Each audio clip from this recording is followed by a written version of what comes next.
out real quick and just get you. Look at this.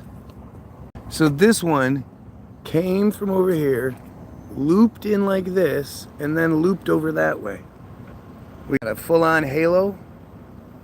You see the halo? Look at, we've got more of them just looping around. Who? Oh yeah, no, okay, so that was that one. So that one came like this, looped right here, came down this way, and then looped back that way. And it's leaving a big-ass shadow. Where do you think that shadow comes from? What do you think the shadow's on? This is easily one of the worst mornings I've seen in a long fucking time.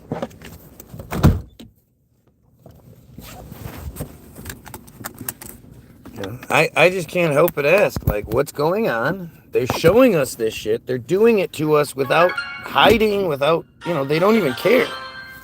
There's no like decency involved. They don't even have the decency to be like, yeah, let's try to hide it from them so they don't quite figure it out. They're just throwing it out there. And, you know, you're the crazy conspiracy theorist for asking what's going on. Do you realize how ridiculous that is? We can do the impossible.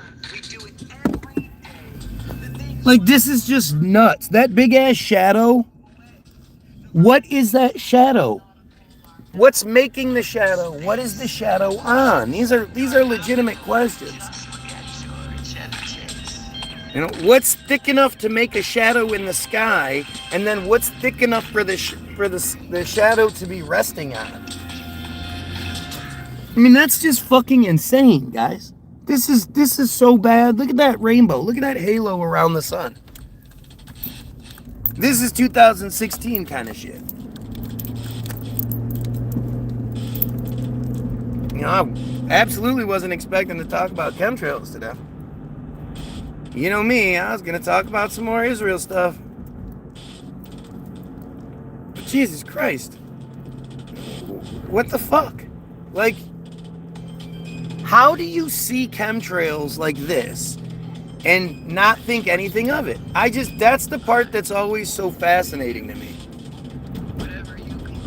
Where is the difference between you and I? What is it? I see that shit and I go, what the fuck?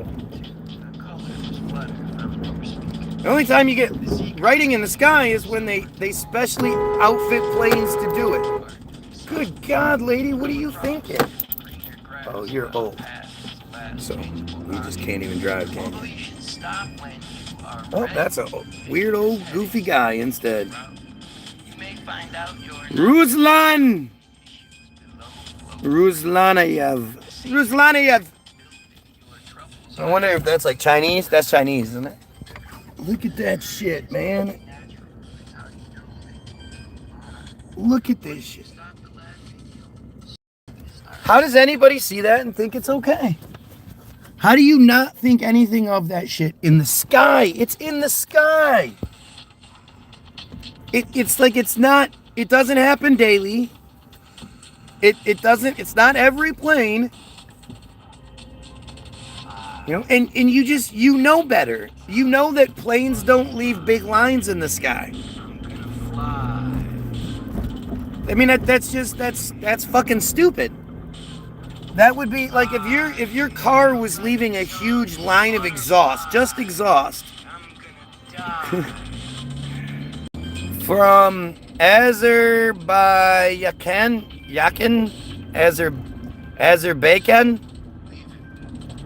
it's Ruslan.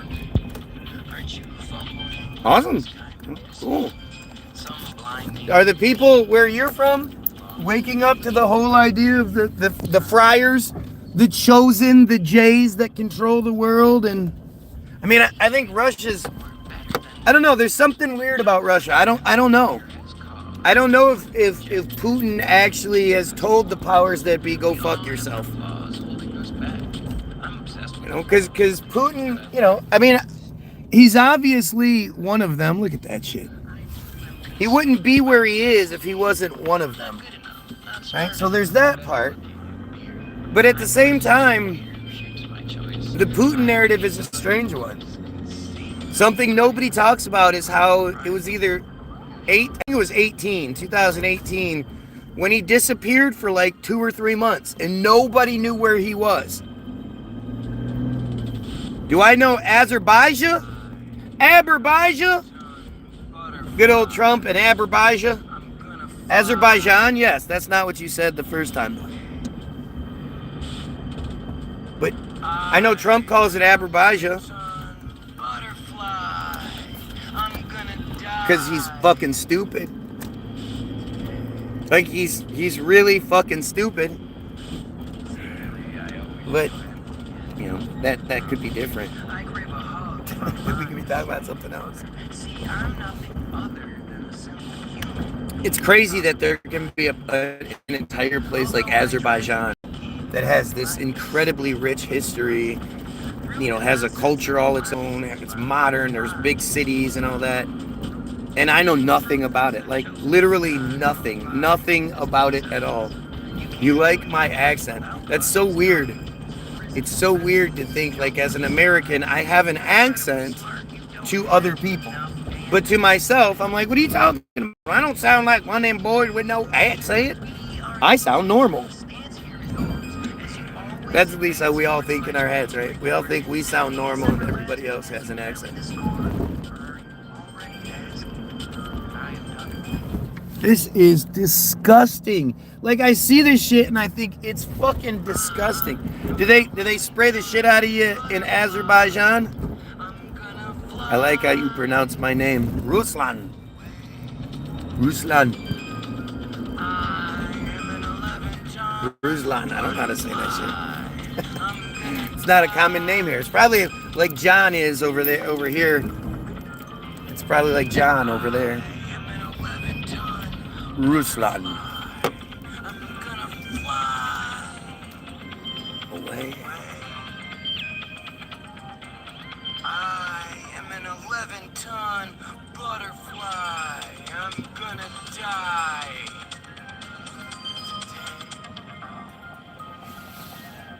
Oh, man. An 11-ton butterfly. Knows Charles. I'm gonna fly. Charles gave me the 11-ton butterfly idea. I'm gonna fly. I gotta record something today.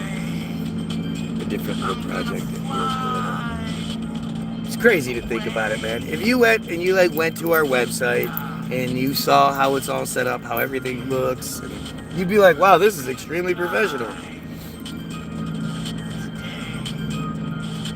I'm gonna die. Yo! And I agree, even in England, we've all got different accents from different... Oh, yeah. My favorite's the Cockney, though. I love Cockney. I think that shit's funny as hell. But it's like, you hear like people from England, people that speak English, and they say things like, I thought that, I was thinking that when you said that thing about that other thing. You're like, wait, what? Where do you get F out of TH?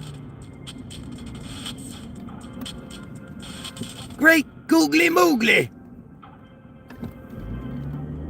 It's funny that people think poppycock is something when poppycock is just popcorn.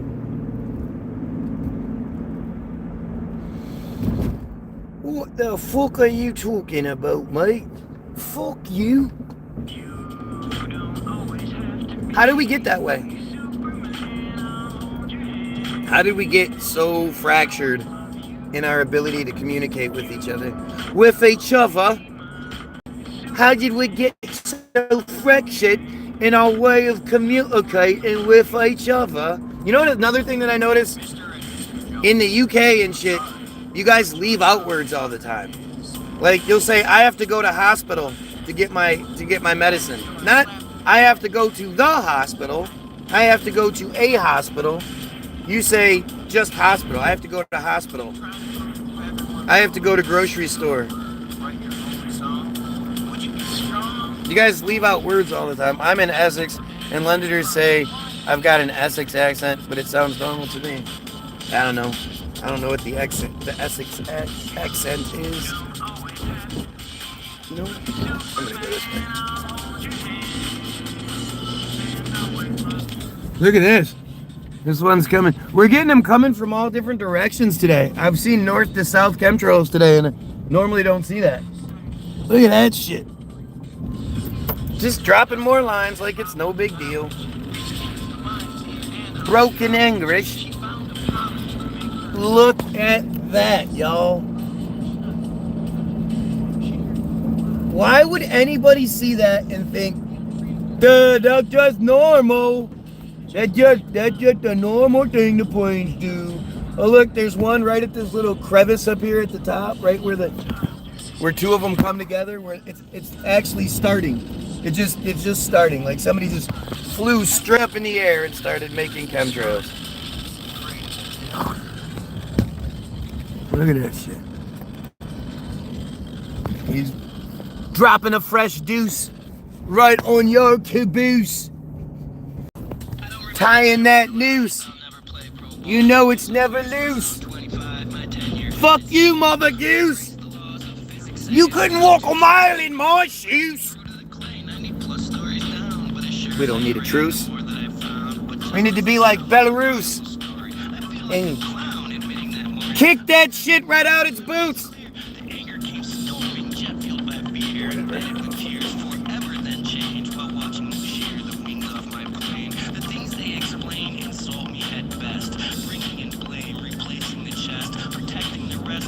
This is just nuts, man. Remember this? Remember this from 2 weeks ago when it was all red? And now it's white and dead. Nothing left. Just nasty, yucky snow everywhere. There's a TV show called The Only Way is Essex. It's complete garbage, so don't watch it. But they've got Essex accents.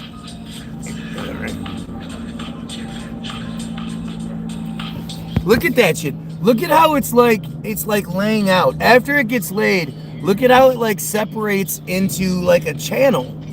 I mean, why does it separate into that? That is fucking weird. Obviously, there's two sprayers on this one. This one has two nozzles.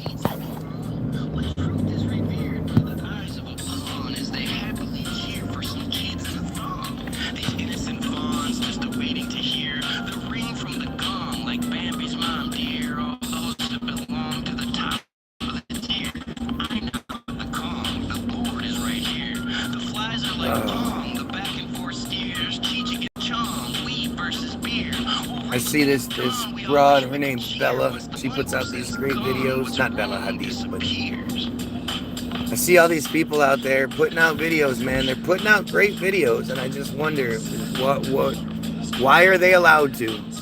I hate chemtrails. It's literally a crime against humanity. Yeah? Literally. It's literally, and there's nothing we can do about it. I don't understand why everybody thinks this is just nothing when clearly it's right above our heads. It's right above our heads. My head hurts. Oh, my head hurts.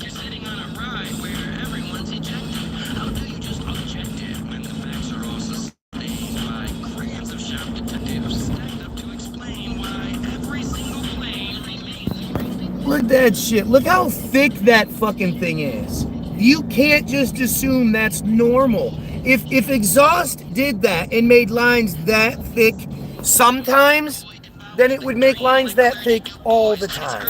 There wouldn't be a difference. Oh, look. You gotta love that.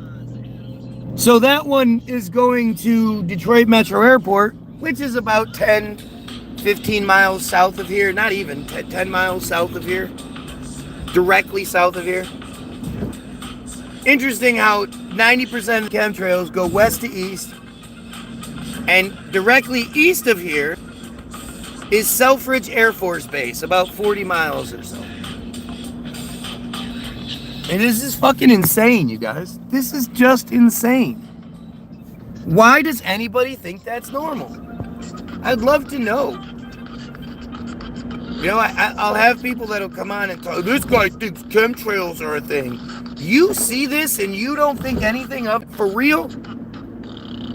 You're that brainwashed. It's not just you hate me. You just think, oh, that's just nothing. That's just nothing right there. Why would anybody be concerned about planes dropping a bunch of shit on us? I swallow my spine at the slightest mention, claiming my attentions. It's fucking wild, man. I just don't. Same song, I don't dancing know. around the truth. A spoof of myself, my wealth's a belt, slapping welts across my stomach. A 6-foot summit, I plummet screaming. Help me please, my knees are wrong. I felt the breeze release my jaw. Healthy people don't heed the call. Help me please, I think I'm evil. Please save me, my misbehavior. Oh, lots of good questions here. Lots of good questions. And the thing is, like, asking questions is not a bad thing. You are not, you know, unpatriotic or against humanity or any of the dumb shit they try to tell us. If you're asking questions, questions are how we learn. The only way you learn anything is by asking questions, man. There we go. That bridge with all the different pediment things. I'm sweltering, the heat so strong. Please shelter me from my evil. Please leave me. Stuck believing I might change. Drains the And life people will of defend the mainstream narrative if they got an infested interest. Well, I'm like a pilot on a a vested interest. There's Here's another one.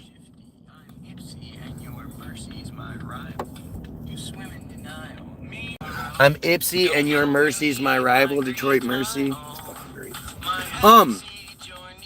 So the thing is, people don't even know the mainstream narrative because people that argue against the existence of chemtrails don't know the mainstream narrative tells you they exist. They either say it's for geoengineering purposes or it's to help with communication, with wireless communication. Or, and then there's a third thing, my bad, the dimming. I mean, I always think of like geoengineering and it encompasses lots of things. But the dimming thing, because they say that the Earth is like 1.5 degrees warmer than it was 100 years ago or whatever. And so they need to, you know, that 1.5 degrees makes so much difference that they need to flood our skies with chemicals to reflect sunlight, to contribute to the dimming effort, to lower the temperature by 1.5 degrees. We go, oh my God, how is the world ever going to exist with an average temperature increase of 1.5 degrees? How do we know that the Earth wasn't 1.5 degrees warmer 200 years ago, 300 years ago, back before we were keeping track of the temperature, I guess? And how do we know that what the temperature was in all these 150 years ago? Just because somebody somewhere supposedly had a thermometer, which, again, another one of those things invented by Cornelius Bennett, or Cornelius Drebbel, the greatest man ever, and nobody knows about him. Instead of being upset, they want to try to disprove chemtrails instead. I mean, I don't even, like, there's nothing to disprove. You know, they exist. It's not even, it's not a question. It's not, you know, there's nothing. That was funny. That person did that. I'm going to do that every day from now.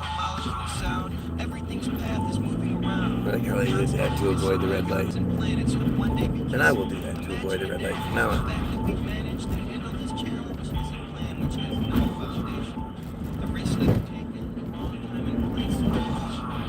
Wow, that guy actually stopped. I wasn't expecting that. Gotta love being in the hood. Look how much they have to. Look how much they have to shut down this store, so nobody breaks in. They have to have that huge metal door on it with multiple locks. There's bars all in those windows. That's what happens in the hood. Or you just stay open 24/7. Fucking crazy. Exactly. People are so dumbed down, yes. Submarines are not real. Do you think they are?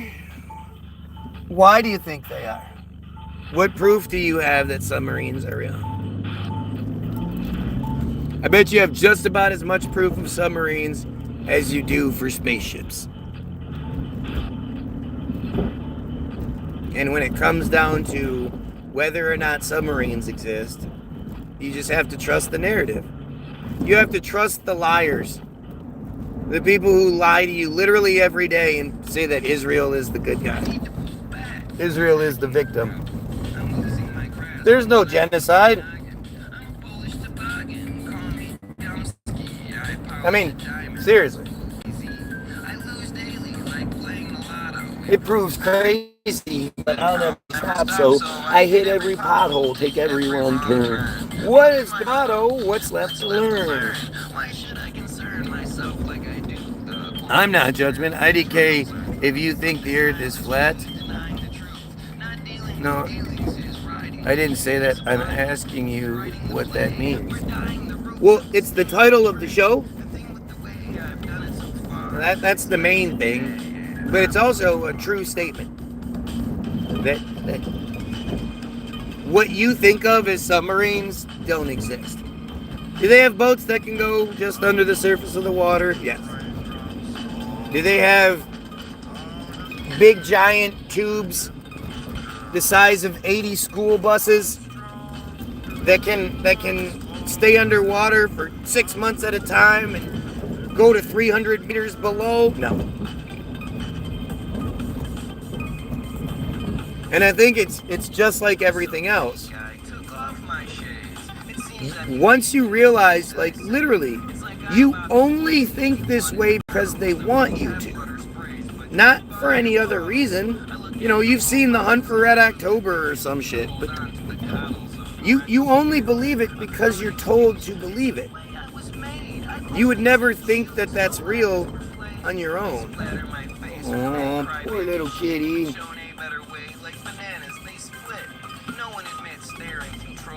I hate that, man. A cat's outside in this. Not my chair, not my problem. Like, I don't believe everything I'm told, but I've never heard that take on submarines. Right, well, I'm the only one that has that take on submarines. You know, it's like a prime example of...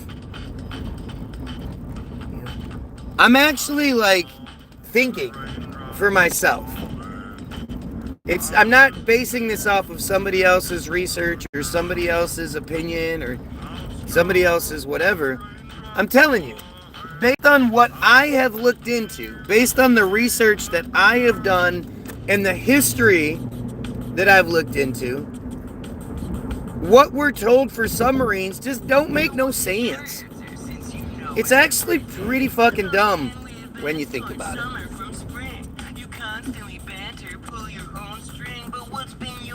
You're still locked in the bang. That jab is a sting I feel every minute.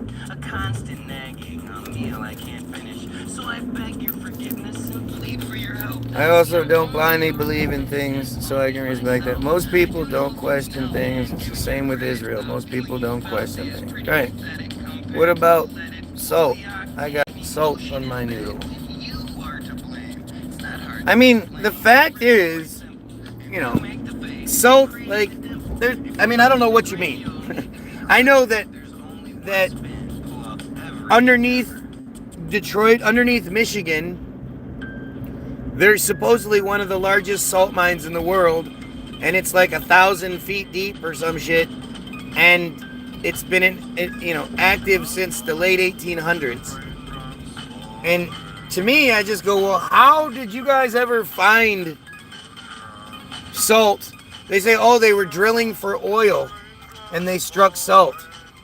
And then they built an entire city underground and I mean, the whole narrative is fucking stupid. Along with the idea that salt is a crushed up rock.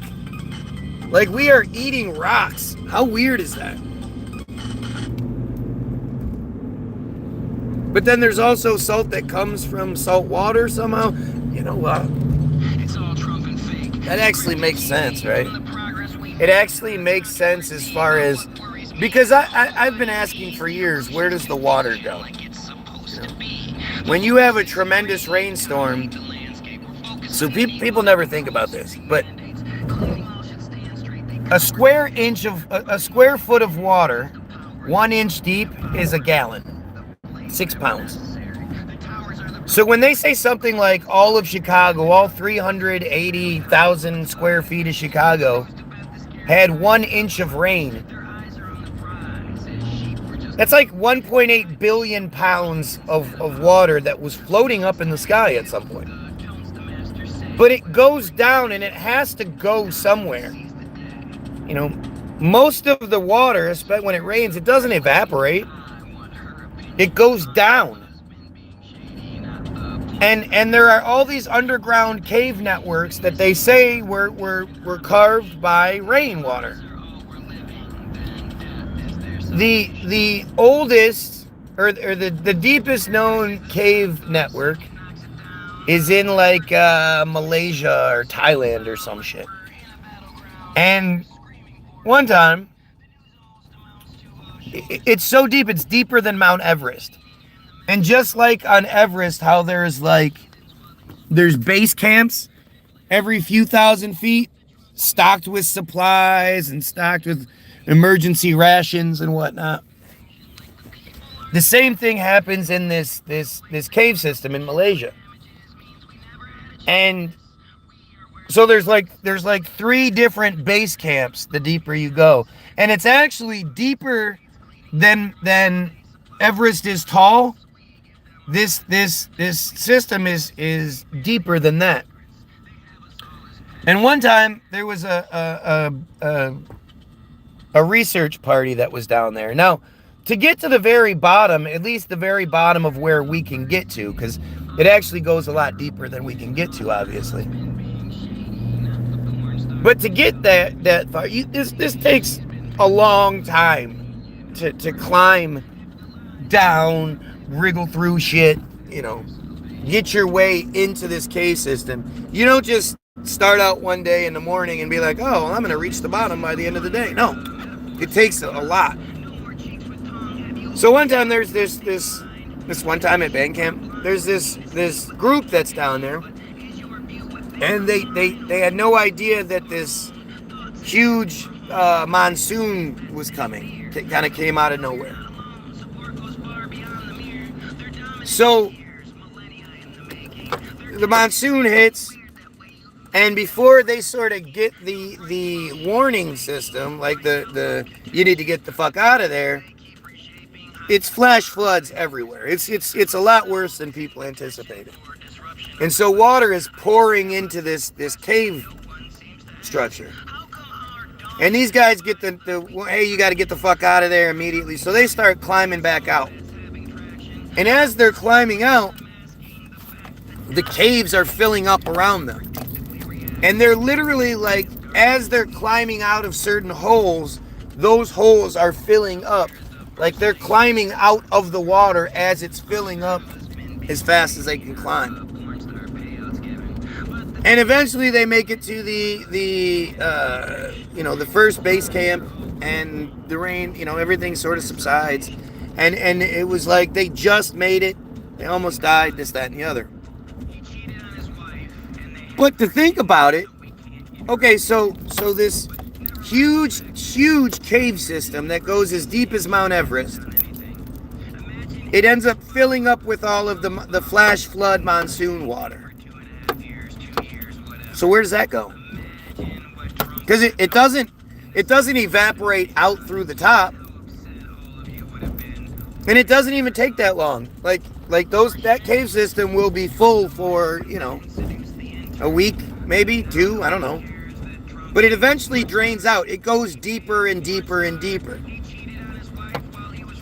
So when you go super, super deep into the ground, you hit these salt veins for some weird reason.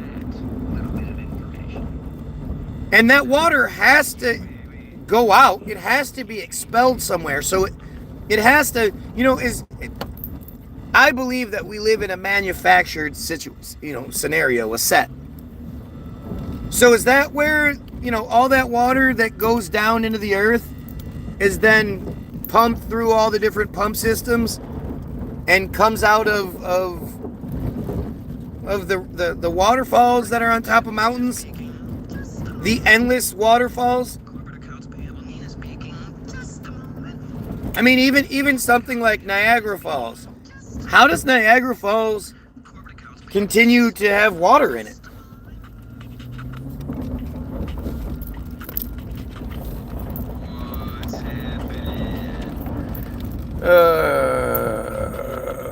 Yeah, look at, we have just dumbassery coming through. Like, I get it. You have no idea what's being talked about.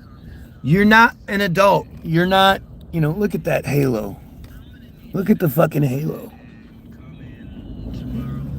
You're not educated on any of it. I get it. This is difficult. Most of you have such an incredibly, unreasonably high opinion of yourself that you like in a situation like this, you end up saying really stupid things because that's literally your only option. You don't have the ability to engage in any other way but the dumbest way possible. I get it, man. That's difficult. Right?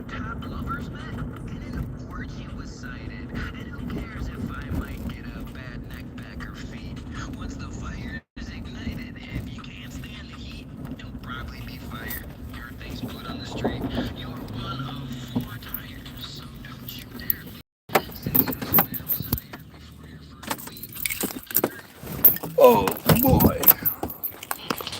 If you choose to speak, don't let it be. No matter how bleak, just keep your mouth shut. And if done just enough, you might get a promotion. This office space sucks. Oh.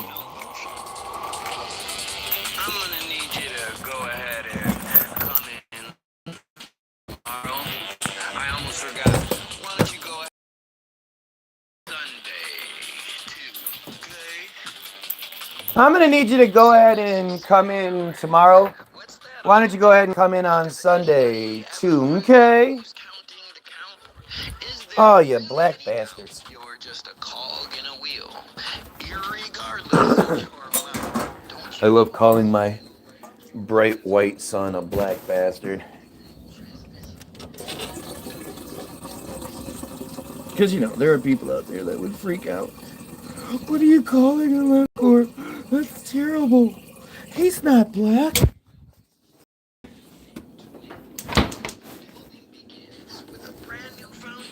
Oh.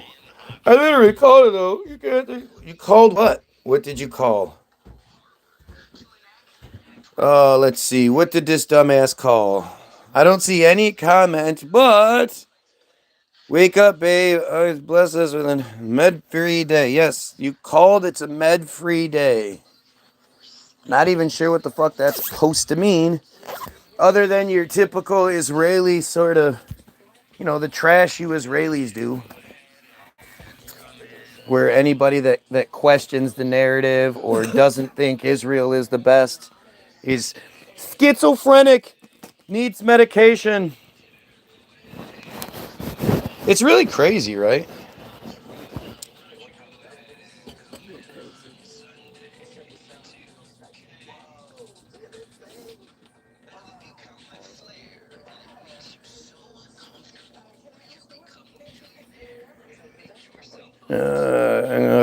You stole the cave water. You called that? Wow, you really are dumb. I get it. I gets it. This is a big boy feed. Give me that. Come on, baby. This is a feed for people who are, not just stupid sheep. I get that it can be difficult to those who are stupid sheep. But it's just, sometimes you gotta wake up a little bit. Disease is worse than violence. The running themes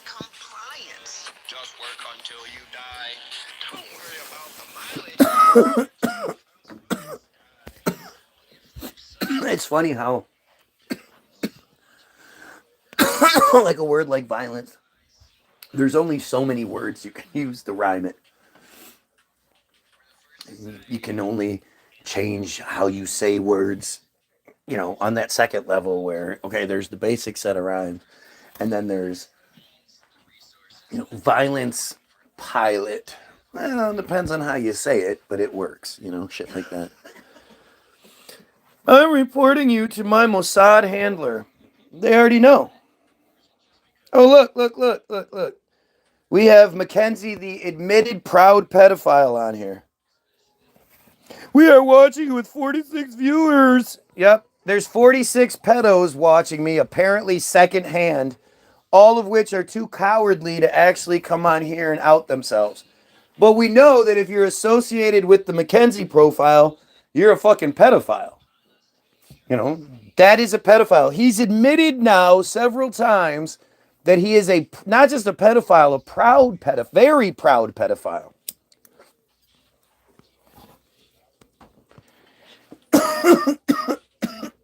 So the idea that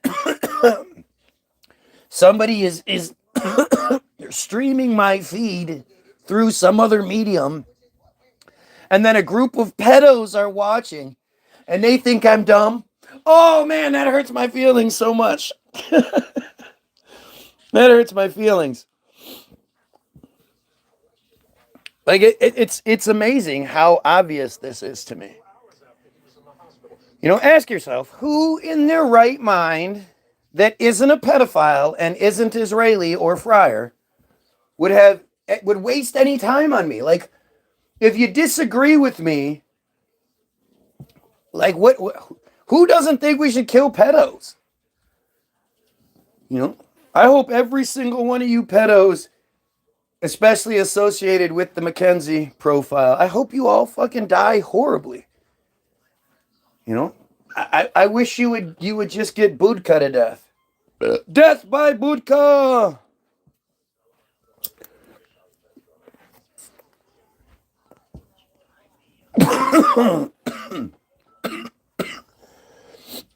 And look, instead of anybody telling me what I'm wrong about, they just keep getting mad. Man, I'm gonna say dumb shit. Who doesn't? Even if you're here like accidentally, and you're just some shit talker, some immature, like moron shit talker, as soon as you realize that this feed is all about how do we kill pedos and cut off Israel and overthrow the Jays, why don't you then go, oh shit, there's probably somebody else I should be focusing on. Like, it's weird. You're wrong about the submarines. What you wrong about? Well, fuck. If you say so, well, that must make it true, fake profile. Right? Fuck. You don't actually make any arguments or debunk anything I'm saying, but hey, you say it, so that must make it real. I mean, it's the same crazy shit over and over again. And regardless of my thoughts on submarines, which is so unimportant, there's way more to it. There's way more. Like, you want to talk about my belief in submarines. I want to talk about there's a much bigger picture and it keeps us all enslaved and, What argument do you want me to make? Anything other than just showing your base stupidity. I mean, I know you can't. See, I know you can't engage in these conversations. Doesn't matter what the topic is. If it was the best way to fuck with kids, then you'd have me. You'd have me. But whether it's, Christianity, Judaism, politics, most of science, you have no idea what you're talking about. You're a dumbass. They work with a pressurized gas system. Yep, okay.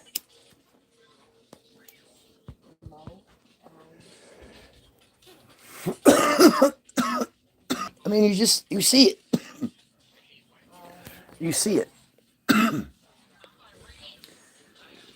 Say something about Muslims. Muslims are way more loyal to their cause than Christians. Christians are a lot more fake than Muslims.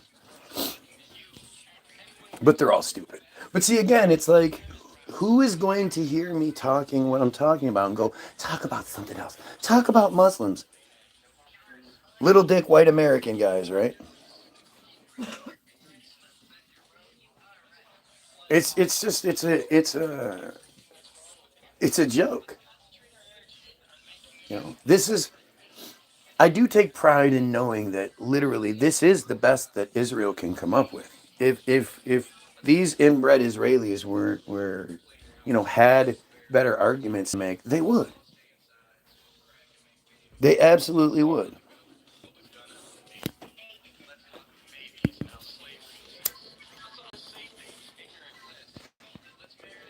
You know, these you there's so much of a bigger picture here where you have to ask yourself, you know, who is capable of doing all of these horrible things that we keep seeing these Israelis do? And whether they're doing it or they're just supporting others doing it. Like like that one story about the soldier, the soldiers who were caught raping a Palestinian uh, prisoner. I'm not sure if it was male or female prisoner, but a video happens to exist, and it shows three Israeli soldiers with big shields standing together and sort of blocking the viewpoint of what's going on. But because the view is way up high and to the, it's looking down to the right, so you can see down, like you can see around the shields. You see the three guys with the shields.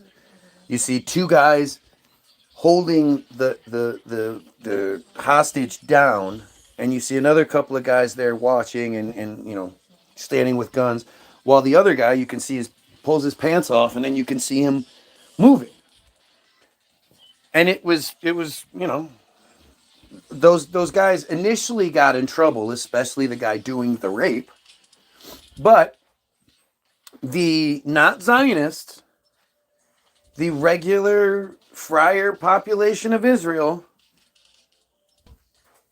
stormed the facility that he was being held at, demanding he be let go, and he was. So then he went around the media circuit. Well, he went around social media in a mask, talking about how he didn't care and how he was right. Like he was proud of what he did, of raping prisoners, and he was given so much publicity, whether it was through social media or regular media. He was brought on numerous Israeli TV shows, daytime talk shows, that he eventually takes his mask off and shows that he's as stereotypical, inbred, chosen looking friar as it gets. But he was so proud of his actions that he took his mask off. He's a proud, open rapist. And the woman that released the video, the friar woman, she actually got arrested. And there's been lots of negative talk about her and threats against her and all that for trying to expose the raping of Palestinian prisoners. Like it's just insanity. Yeah. So I love the comments, right? Prove I'm Israeli. I don't have to prove it. You already do. Look at your comments regarding this. Raped in war seems fair. Yep. See what I mean? Now, if it was friars being raped, everybody would be losing their fucking minds.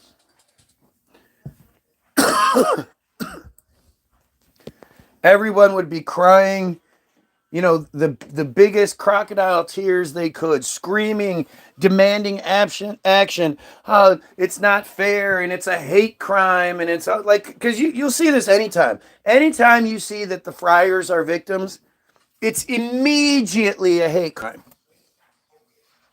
And the funny thing is, the idea of hate crime is just stupid. Most crime is committed out of hate. But to say that like when they're involved in something, that it's even worse. It's worse than a normal crime. It's a hate crime. It's worse than a normal murder. It's a hate crime murder. Like it's just fucking insane. But it's also for the course when you look at who owns the fucking course. When you start really, Ian Carroll does a good job at this, unfortunately. But there's plenty of information out there. Like that Bella chick I was talking about. She put out a video talking about how Hegseth is the guy that we're shown, the alcoholic, goof ass who can't even do pull-ups. A pull-up. He's the guy we're shown, but it's the assistant defense secretary, the guy that owns the second largest, Silverstein or Berg or some sort of friar name. He owns the second largest bank in Israel. He's this, he's that, he's this. He's trying to privatize the American military so that the American military is in the hands of dual Israeli citizen Zionists. Does that even make sense to you? It's scopolamine. Sure it is. Those appointments for Friday. Yeah, I had a feeling.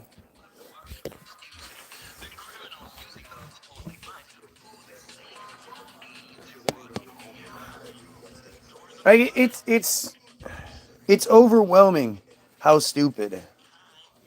Right? It's overwhelming how stupid the narrative we're given is, and we're just supposed to you're supposed to sit there and pretend like it makes sense. And I know the majority of you, if I ask the majority of you, why do you think we give Israel so much money? Of course, your first response will be, because they're our number one ally in the region. Because that's what you've been fed. But if somebody says, oh, really? How? Can you elaborate on that? Even a little tiny bit? Can you prove that statement? Even the tiniest bit? Is there anything about they are our greatest ally that can be proven in any sort of capacity? And of course, the answer is no.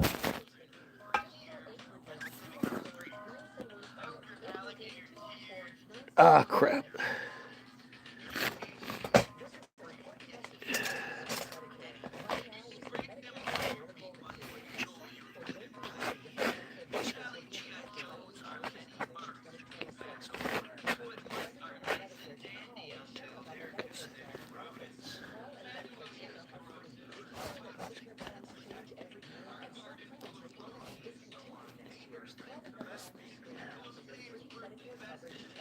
This is a song about animal lovers.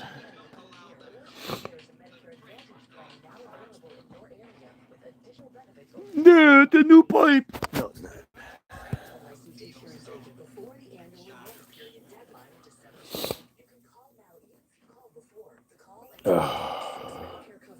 Yeah, I won't answer that though. I won't answer that though. The Friars, the Chosen, the Jays. If you're too stupid to understand who I'm talking about at this point, I'm sorry. Okay, it's not surprising. Never surprised by the stupidity. It's shocking, but it's not surprising. The only thing that's surprising is just how many pedos there are out there. Right? Why do other countries give money to Israel like the UK, Australia, and many other countries, for example? Why do we? Why does the US? Why does anybody?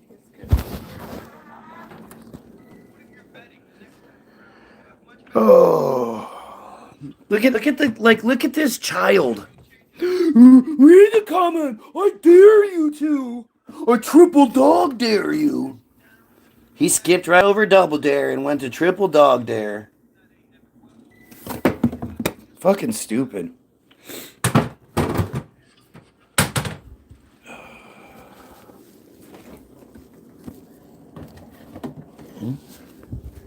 Just again, it's like, you know, do you even understand what the hell most of these comments are even trying to do at this point? Like, does it even make sense when you think about it and you think like the people that are here, like the shit you waste your time on. At the end of the day, what do you spend your time on? And to think that, you know, they spend so much time on me, but they hate me so much. It's just a joke. It's just more jokes, man.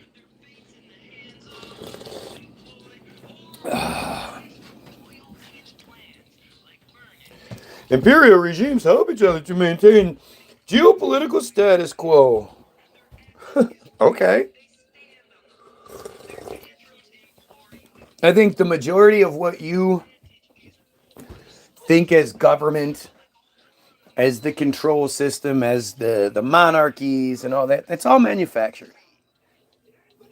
The geopolitical network you believe in is just manufactured bullshit. And it's all just stupid. You know, it's a play. It's just like, you know, why when you look at historical images of you know, Washington and Jefferson and all of these characters were given, why they always look like they're in Shakespearean plays. Because it's all just manufactured bullshit. And I'm sorry, look, until somebody can answer the Tartaria questions, because the Tartaria questions are legitimate. Whether you believe in Tartaria or you don't, there are questions that are brought forth that just don't get answered.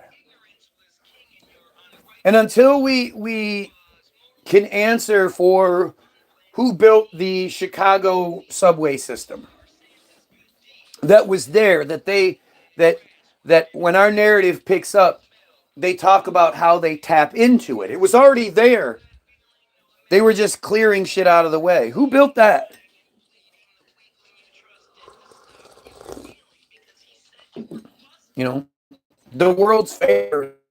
The historical narrative we're given is just an absolute lie. I don't think any of it's real. You know, I don't know how many years ago it dawned on me that the historical narrative we're given about everything seemingly works a certain way until the advent of the camera. So then you can document the thing you're saying. And when that happens, it just goes away. It's kind of like stigmata, right? I don't know the last time you heard about a stigmata case, but I know it's been a long ass time for me. And you would think, you know, because when I was growing up in the 90s and the 80s, you'd hear about stigmata cases, you know, a few times a year you'd hear about somebody, some little village in France somewhere, somebody's claiming a stigmata case or something like that. But now that we have cell phones and anybody can just whip out their phone and be like, let me see what you're talking about, let me get a good close-up view of it, suddenly it doesn't exist as much anymore. Let's see what kind of good stuff we're getting here. Yeah, where's anything they don't? Well, you are led to believe its value. It's a number on a screen. Soon enough, we won't even have nickels or paper. It's truly, yeah. Oh, it's nuts. But what's even crazier is the fact that we still work.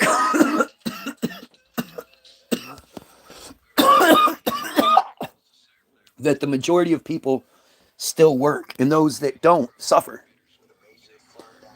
You know, we live in a society that has the means to technology resources for everyone to live a really good life without anyone having to work. If you really were a stickler on it, you could say, okay, fine. Everybody has to work 2-3 hours a day, 3-4 days a week. That way, everybody can have a job. Everybody can contribute.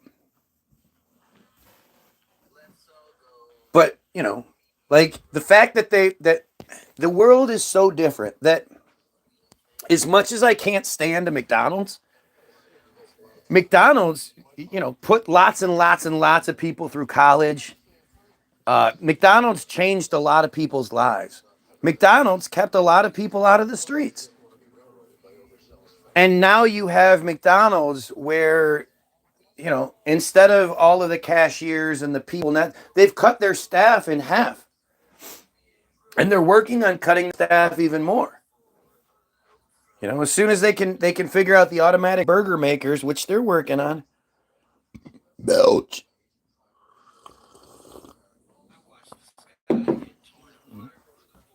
But or go to the grocery store. Like, not only do you have the mega grocery stores now that have just destroyed all of the mom and pop grocery stores that used to exist, and they would employ 20 people, and you know, you had cashiers, you had baggers, you had stock people, you had all these things. Nowadays, they just tell us to do it ourselves. And we're like, okay. It's not like you save 10% on your grocery bill by bagging and shit yourself, by doing the work. Nope. Now they have 1 or 2 guys working the corral that has like 20 different self-checkouts in it. And that person is running ragged. And they're trying, because there's always fuck ups, and people are stupid, and they overring stuff, and they, you know, whatever it may be. So this person is just running around. That person never looks like they like their life. Have you ever seen that person smiling and having a good time? They hate their shit. They're doing the job of 30 people and getting paid for 1.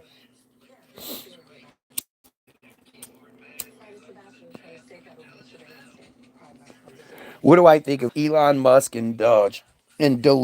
The only thing I want to know when it comes to Elon Musk is why Trump didn't sue him. With as sue happy as Trump is, to have the opportunity to sue one of the richest men in the world for defamation, because he flat out said Trump is in the Epstein files, that's why they're not being released. Remember with the rift? Remember how Elon disappeared for a little while? He's being brought back into it now. But remember, they had their little fight. Why didn't Trump sue Elon for defamation? He sues everyone. You'd clear the dirt first, not last. Years ago, I saw fake construction pics in London Underground where the tracks and tunnels were already built and they were clearing all the dirt on top. Yeah, I mean, that's what it is. When you look at any major city, the fact is every major city has tunnels underneath it. There's fucking tunnels under everywhere. And then there's the catacombs and that exist. The collection of bones meticulously laid out that we're only allowed like a 10%, you know, a tenth of what's available is what we're allowed to see. I mean, the subway system. Supposedly the New York subway system was was thought of, was the project wasn't, first put into the gears started turning in 1894, and by 1904 it was done. How?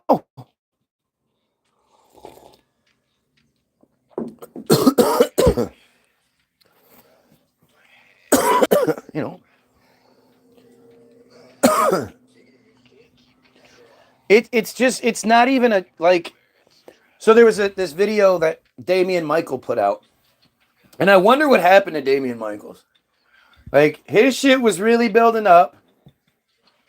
Then I wasn't notified of his shit. I don't know if he had one of the disappearance things. But I kept calling the guy out, man. I kept saying, dude, you are pushing the division they want pushed between black and white. Now, I get that a lot of it is just you explaining what happens and then white people losing their shit over it. But it's how you do it that matters. And he was definitely pushing that thing. And I would ask him, how come you're not talking about Palestine? Brown people being, decimated. How come you're not talking about the Friar conspiracy? You want to talk about everything but the Friar conspiracy. Is it so you can keep your views up? Is that why? And I would pepper him with these comments every time I'd see one of his videos. But one of the videos, he was showing that there was a guy in the New York subway system in Brooklyn, I believe. And he was like, he got off the subway and he was like, yo, I want to know how deep these are. What's going on here? Because he goes, look at how deep I am. So he gets on one escalator, and it's not like a regular escalator at the mall. It's like 3 times that long, to go to the next floor. He goes up one escalator, goes up another escalator, goes up a couple of flights of stairs, and then still has to walk another couple of flights of stairs out to the street. And seemingly, he was like, at least 100 feet below the surface, maybe more. And he's going, how did they do this? When did they do this? Where, what was the process in which they were able to build multiple levels of subway? Like the subway system is a hell of a lot more intricate than people think it is. Clearly, it goes deeper than people think it does. And, there are multiple layers to it. There are trains on, how? How does that even work? It's part of the narrative that we just overlook.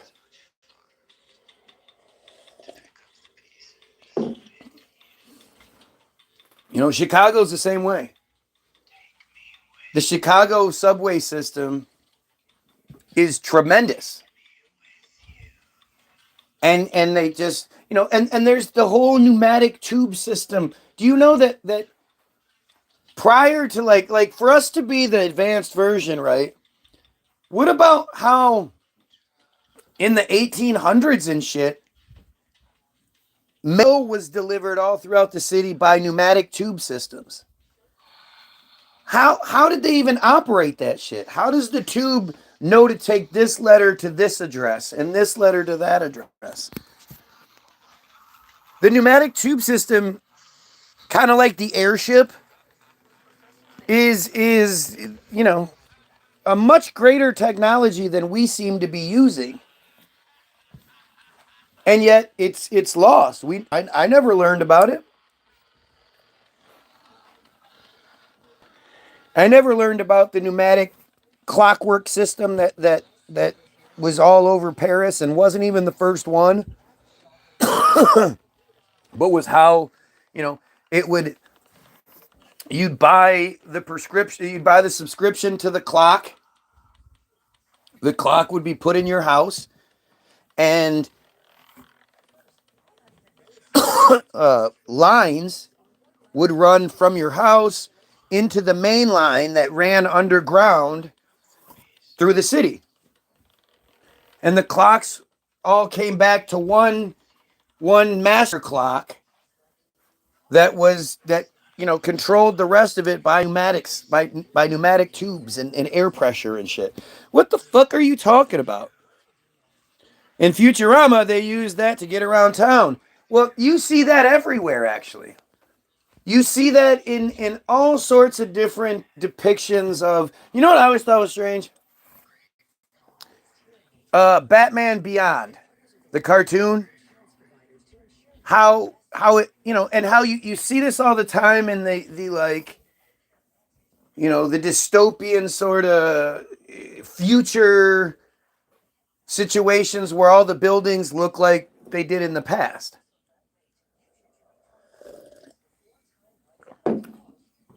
And you see that everywhere where like pneumatic tubes and shit. Like that was a thing. They're actually, we could travel through the pneumatic tube system. That's just the thing. We could absolutely travel through it.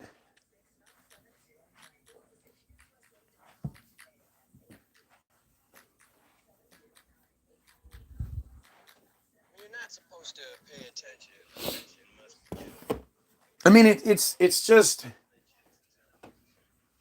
it's strange to think that like what we're talking about is the 1800s in the early 1900s. And when I ask you, like, when you think about the 1800s, the early 1900s, what do you think of? Especially from a technology standpoint. You think about those Model T cars that had to be wound up in the front and that makes you wonder too.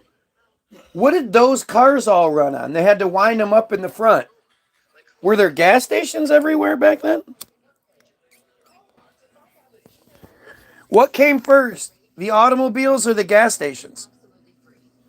How long was it before gas stations were available all over the country for you and your car to be able to fill up with? How did those gas stations maintain? What were the tanker trucks used to haul the gas from one place to another and then store it underground? What regulator systems were they using? Technology that wasn't ours. They just found those tubes. The term founded sounds a lot like found dead. Or, you know how black people will say, like, I liked it that? I liked it that kind. Well, I mean, founded is you found it. It's like the past tense of found. I found this today. I founded this a few weeks ago. Found is past tense. I know.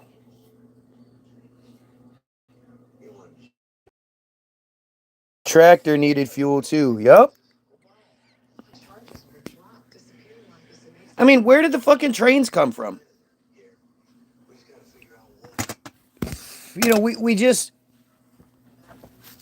We just overlook this idea. Like, we just sort of like... Where did they get the materials across the mountains for the trains if they didn't have the train cars to pull the material? Good question. How did they build all the warships and shit like that? Like, you look at the oldest warships, and they're these pretty modern looking ships when you think about it, comparatively. Victorian, gorgeous. No, not the wooden ships. I'm talking about the metal versions. Once they started using metal and fabricating metal, like where was the metal foundries? Where were the foundries that were producing the large components that were used in metalworks? Like the guy that built the bridges, right? One to braid the coils together, because the metal coils that he used, the rope braiding technology, whatever, the little thing, the setup that he had to braid ropes, he used that to braid metal coils together to make them stronger. And you go, okay, so who was producing the metal coils to begin with? Who produced all the lines? Have you heard the story about the undersea cables? It's a ridiculous narrative. Yeah, that's a great one. The first coast to coast telegraph cables. The first ability for the United States and Europe to talk to each other. And you hear that, like, they used a ship and they just laid it down as it across, and they would lay it down and it would lower down and just lay across the... How deep does the Atlantic Ocean get throughout? What facility, what manufacturing capabilities do you have on your ship to continuously manufacture one long ass coil, one long ass cable? And then the idea that there were times when it would break or something would go wrong and they would have to fix it. So what? They would just start at the beginning and lay a hook around it, and then just as they went, they just, like, it just doesn't make any sense. No submarine, no underwater sonar, nothing. Yeah, it's fucking nuts. I did a video on it. No, a couple months ago, maybe a year ago. Talking about that exact thing. Telecommunications cables that they supposedly laid out in the 1800s. Like, it's one thing for you to... Like, the majority of us, we sort of know about it, but nobody ever encouraged us to think about it. Nobody ever definitely encouraged us to question it. So you just have this in your head, like, yeah, the first telecommunications cables, they laid them in the 1850s, I believe, or 18... Oh, just a minute. They laid that shit in the 1800s. Yeah, we've been able to do that for a long time. What? Why do you think everything is so impossible? And you go, okay, right, I'm the crazy one. Okay. Go ahead and think about the logistical components, the logistical nightmare it would have had to have been in the 1800s to do this exact thing. In your wooden ships. Let me guess. When they decided to do that, there was no bad weather that entire time. So they were just... You know what's more ridiculous? They said they used tree sap to hold the cables together underwater. Let's have some fun here. So many tons of cable. How would the boat support the weight of the cable thousands of miles, weighing thousands of tons?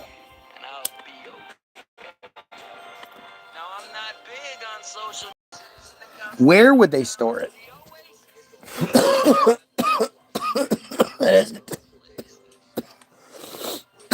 It takes up lots of room.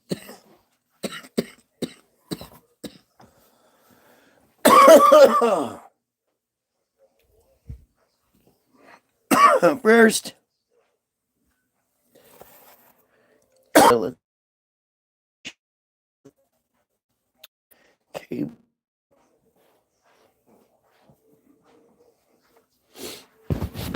The transatlantic telegraph cable. You guys ready?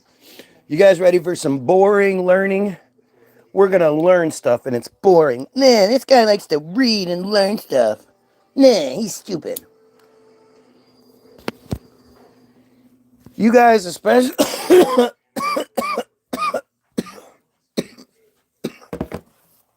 especially those who hate me and believe everything they're told. Transatlantic telegraph cables were undersea cables running under the Atlantic Ocean for telegraph communications. The telegraphy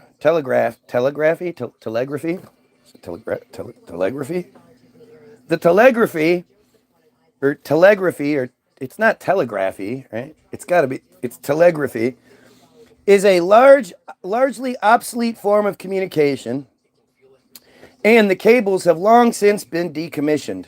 But telephone and data are still carried on other transatlantic telecommunications cables. So here's a contemporary map of the 1858 transatlantic cable route. Are you kidding me?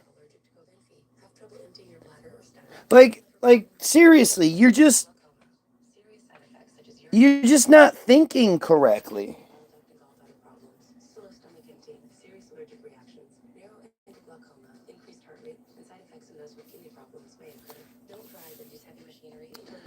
So it looks like they, what the fuck?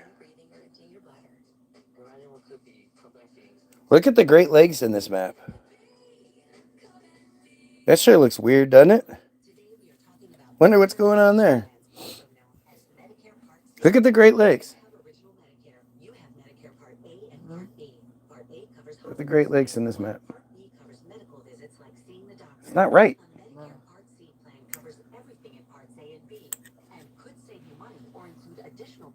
But like, I don't know if you guys can actually see what they're trying to say. All those dotted lines, those are different cables that we're running across the transatlantic route. You see all that coming from, I don't know what states those are supposed to represent. I would assume New York.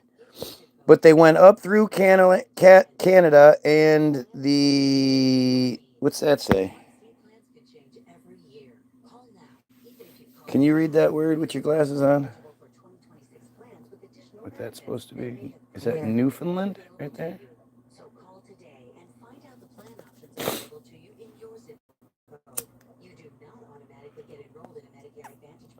I love how it's newfound land, and we're like, no, it's Newfoundland.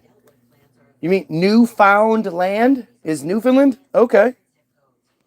So that it goes across the ocean, and these are like, how many cables do you see here? I see like 6. 1, 2, 3, 4, 5, 6, 7. 7 different cables going across the ocean in 1858. Seriously, guys. Again, I know a lot of you are trolls. Sure. Some of you might even be piece of shit Israeli trolls. Actually, most of the trolls, I think, are. But even you inbred, dumb piece of shit motherfuckers, right? You can't wrap your head around that? You don't understand how that just don't make no sense? Wow. No, I'm not talking to you. I'm talking about the vaginal probiotic commercial. Gotta love that. Vaginal probiotic commercial. Can you imagine? Give your vagina the support it needs. I mean, vaginas, women have only had vaginas for like 10 or 15 years. So, you can't expect them to know, like, and women of the back in the day, their vaginas would fall off all the time because they didn't have the probiotic treatments and shit, right? Why would they lay cables 30 years before we could even use them? I'm using species that makes loads of spelling mistakes. I hate writing long messages. The boat ain't sitting at the bottom of the ocean like these cables. All the pressure should have ruined them 30 years before the first telegraphy was invented.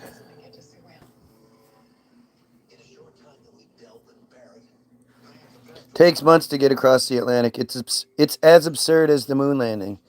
Yeah. Yeah. I mean, it's as absurd as Jesus. It's as absurd as fucking any of it. This is what I keep trying to tell you. It's as absurd as there's a genocide happening right now because one group says they are God's chosen people and they're allowed to do it. And they are literally, like, they've always controlled our government, but now they have this overwhelming need to brag and force the issue. This 20-year memorandum of understanding they're trying to sign because they know the support for them isn't there. So, if it's law, if they sign it into, it's not even law though. That's what I don't understand. A memorandum of understanding is above a gentleman's handshake, but below any sort of legally binding, like a treaty or something like that, because then it would require, monitoring. You'd have to monitor the funds and all that shit. But I'm telling you, they're gonna sign it. It's gonna happen regardless. The only way it wouldn't happen is if we immediately stood up and said no. But I bet you it's $100 million. Well, it would be $200 million now. $200 million promised over the 20 years. So they would get 10 billion. Sorry, did I say million? I meant billion. Sorry, billion. So they get their $10 billion every year. To think back then, we had no power tools or anything. I mean,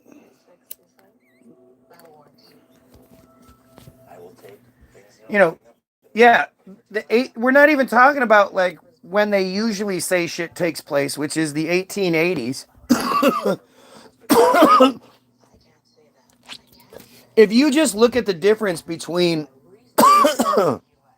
like 1958 and 2000, imagine what the difference was between 1858 and 1900. You need nonstop boats bringing tons of cable nonstop, transferring to one another, going 5 knots per hour for years straight. Yeah, it's not even a feasible thing. You could then think like they could manufacture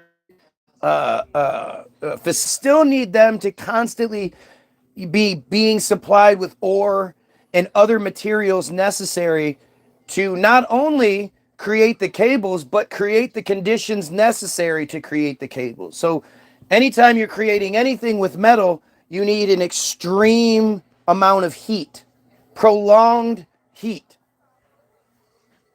So whatever sort of massive furnace they would have to be able to manufacture these cables, they would have to have constant heat going to it.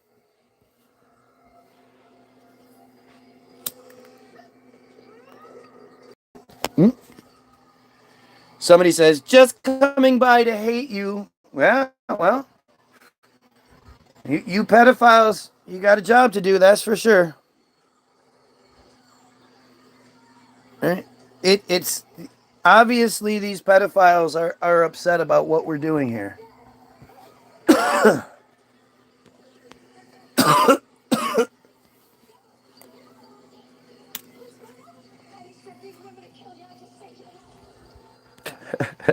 So stupid, so dumb. All right. The Atlantic Telegraph Company, led by Cyrus Westfield. Cyrus Westfield was his name. Constructed the first transatlantic telegraph cable. Let's see who Cyrus Westfield was.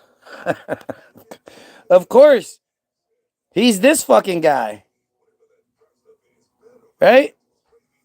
I mean, isn't this what you expect him to look like? It's what they all look like. Cyrus Westfield, November 30th, 1819 to July 12th, 1892. So we have a pretty significant 63. People died in their 30s back then.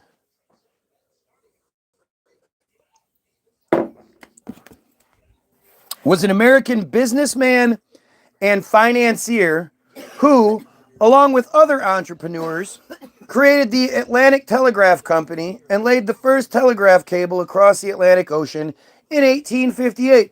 They did it all in a year. Wow, that's amazing. Let's see, early life. Field was born in Stockbridge, Massachusetts, to Reverend David Dudley Field, a congressional clergyman, and Submit Dickinson Field. Submit? Her name was Submit. Submit. Submit Dickerson Field. I've never heard somebody's name be Submit before. You have to be kidding me. This has to be one of these fucking errors. And it's an error that they don't expect anybody to ever come across. The only time you're ever going to look shit like this up is when you're a kid who has to do a fucking report on the first telegraph company or whatever, and you're just trying to get through it. You don't give a shit. You have no vested interest in it. You couldn't care less. You actually want to get this done as quickly as you can. So you're not sitting there breaking it down. Adults aren't coming through here and breaking this down. Her name was Submit. That's really awful.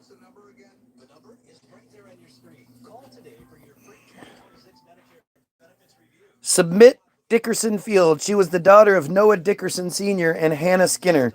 She was nicknamed Summer's Beauty. What?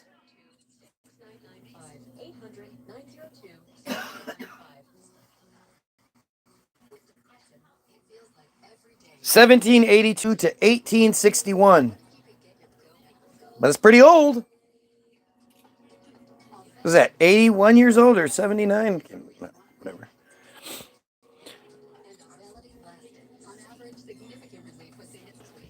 She was the daughter of Revolutionary War Captain Noah Dickinson from Somers, Connecticut.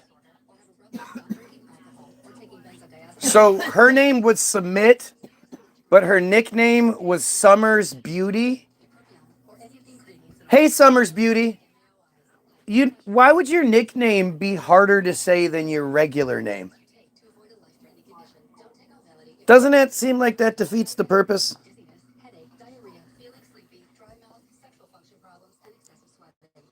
Apparently, they made no mistakes laying it down for the first time ever. Of course. That's literally, the United States military, when it comes to submarines, has zero fuck-ups, zero mishaps. In the entire history of military submarines, the nuclear variety, they've been perfect. That's how shit works. He was the brother of David Dudley Field Jr., Henry Martin Field, and Stephen Johnson Field, the 38th United States Supreme Court Justice, among other siblings. So, David Dudley Field, Henry Martin Field, and Stephen Johnson Field, all three are blue. So all three of his brothers are so fucking important that there is a Wikipedia page about them. And then their other brother did this. All right, let's see. When he was 15, Field came to New York City, where he was hired as an errand boy in the A.T. Stewart and Company. A dry goods manufacturing firm. At 15 years old, when was he born? Born in 1819, so 1834, he just goes from Massachusetts to New York City, where he's hired as an errand boy at 15 years old.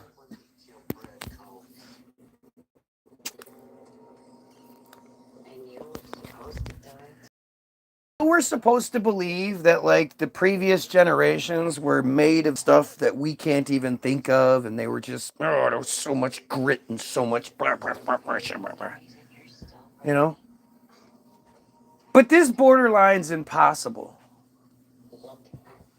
I mean, at 15, what sort of experience, education, knowledge, physical capability, what would you have to be able to just venture out on your own at 15 into New York City and just, I'm fucking 1840s New York City, man. If you can't make it there, you know, you're a chump. Like, it seems like 1840s New York City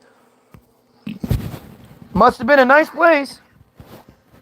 And remember, this is just before the big orphan boom that's going to hit New York City, where suddenly New York City is going to be full of 30 to 40,000 orphans just out of nowhere, somehow. Right? It all makes sense. It all just makes sense. Let's see. He was at dry gears. He entered a business apprenticeship and earned $50 at his first year as a storeroom clerk. His pay was doubled the following year. So not only was he 15, not only was he in New York City on his own, he was surviving on $50 a year.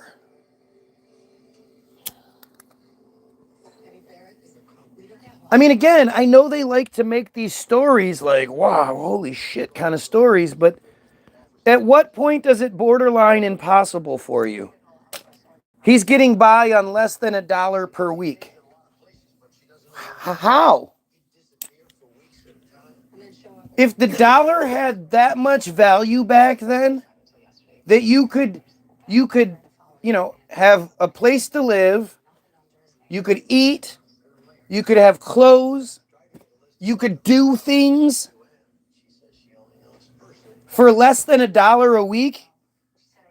What are we even talking about? 1895 is the first power tools. So we're told. Elbow grease, hammer, and chisels made old world go round. Yeah, of course. And everybody knew how to design things. All of these people, like this kid who was 15 in New York City, somehow has the educational know-how to come up with engineering marvels. Where did this complex knowledge of this, that, and the other come from? Especially considering, you know, they got it right the first try. Your ignorance on a topic does not mean the topic is not true.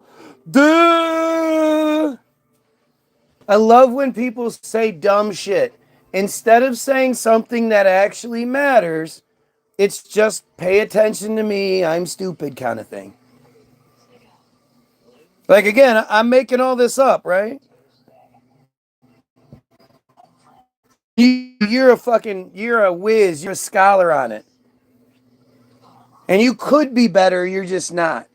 You know, the difference between you and I is that if I'm presented with the official narrative and the official narrative doesn't make sense, I don't believe it anyway. You do. You go, oh, well, I'll just believe it. So when are you going to say something intelligent and worthwhile? Yep, nothing I'm saying is intelligent. Okay, you're done. Anyway, again, he's getting by at 15 years old on less than $1 per week. Like, just think about the ridiculous idea of that. Roughly 90 cents a week. That covers his food, his clothing, his house, or wherever he's staying. Any sort of anything. Like, just I mean, what was 1840s New York City like? Apparently, according to all the pictures I've seen, it was huge skyscrapers everywhere. You know, there were pneumatic tube systems and all sorts of shit that you just don't think of as being a reality. But so his pay was doubled the following year. So he must, like, to think about it like this. If he was able to get by on less than $1 per week, When that shit was doubled the next year, he had to be living high on the hog, boy. You know, that's all. After 3 years, he came back to Stockbridge, but returned to New York later in his career. So at 18, he came back to Stockbridge and did what? Field married Mary Bryan Stone on December 2nd, 1840. So he's like 30 years old at this point. Wait, 2 days after he turned 21, I thought he was born in 1819. Yes. Oh, yeah, that makes sense. My bad. Yeah, okay. 2 days after he turned 21, and they had 7 children getting started in the business. Although Field had... Well, because Field had many available career options. Oh, that's right. You know, the guy that was 15. He was a barber and a ballet dancer and an architect. No, at 15, he went to New York and he was a business apprentice. Oh. Lived in New York City for less than $1 per week, remember? Oh, yeah. This was a great move. Many available career options. He chose business. This was a great move for Field. At first, he worked for his brothers, David Dudley Field Jr. and Matthew Dickinson Field. In 1838, he accepted an offer from his brother Matthew to become his assistant in the paper manufacturing venture. Fuck yeah. The Columbia Mill in Lee, Massachusetts. In spring 1840, he went into business by himself, manufacturing paper in Westfield, Massachusetts. Of course he did. The same year, he became a junior partner in the E. Root and Company, a wholesale paper firm based in New York, with responsibilities to oversee clients and conduct sales away from New York. Of course. I mean, you know.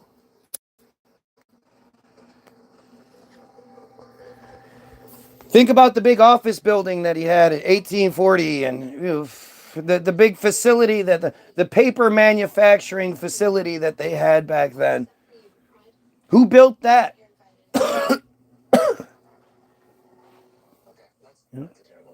And then the idea of, okay, so now you're going to do sales outside of New York.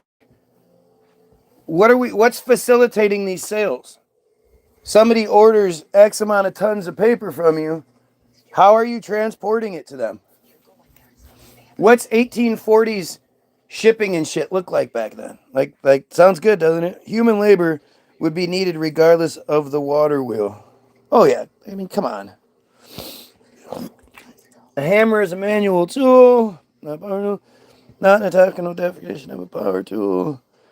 I bet no mass production techniques from the industry either. So 1850s, no power tools. Yeah, I mean, this is what it is. We're learning, because I'm stupid.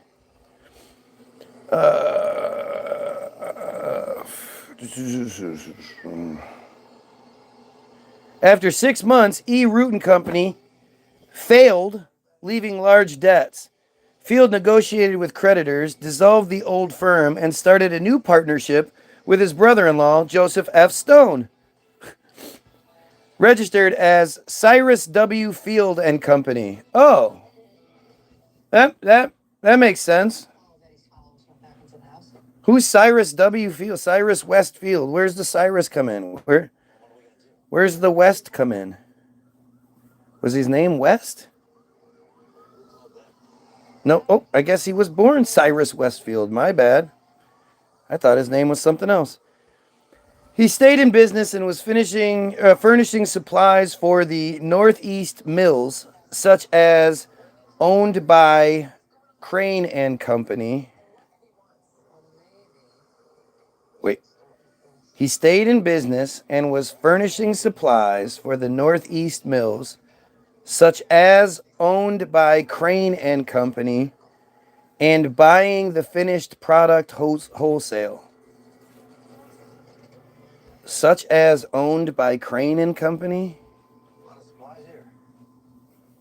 Crane Currency. This takes me to Crane Currency. Crane Currency supplies banks with design services, currency papers, and banknote printing services, as well as anti-counterfeiting technology to issuing authorities and brand owners. Crane Currency is headquartered in Dalton, Massachusetts. The company was originally named Crane and Company and is owned by Crane NXT. Stephen Crane was the first in the Crane family to become a paper maker, buying his first mill, the Liberty Paper Mill, in 1770. So who built that then?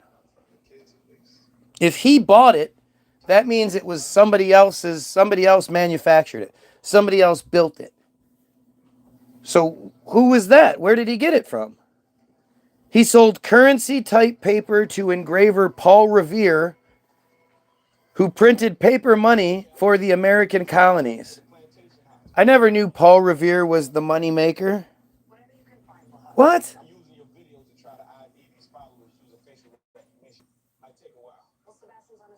Did you ever hear that? Did you ever know that? I never knew the significance of Paul Revere other than he supposedly did this ride that he didn't actually do.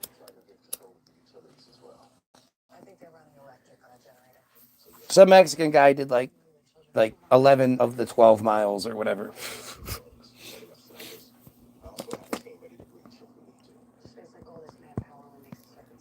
I had no idea Paul Revere was a money supplier. That's really fucking interesting.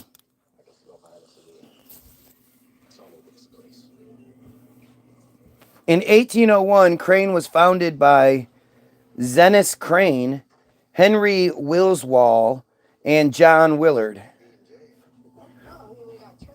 It's just weird to think that, like, why were the other two content with being and co? It was the very first paper mill in the United States west of the Connecticut River. But it already existed because he bought it. Like, see what I mean? Do you see what I mean?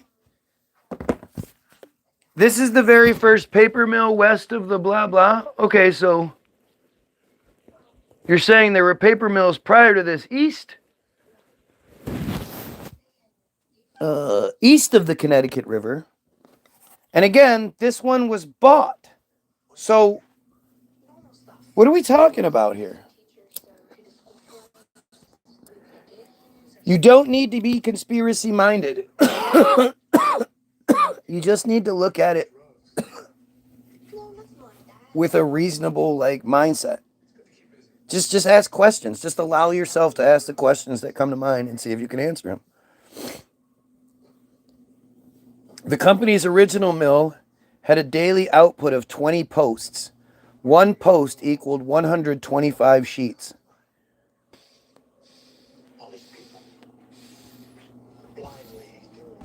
So 3,500 sheets per day, I guess.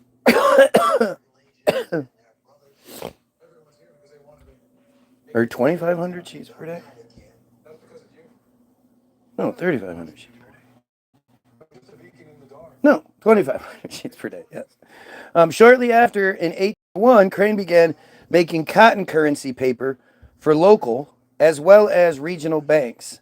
In 1844, Crane developed a method to embed parallel silk threads in banknote paper to denominate notes and deter counterfeiting.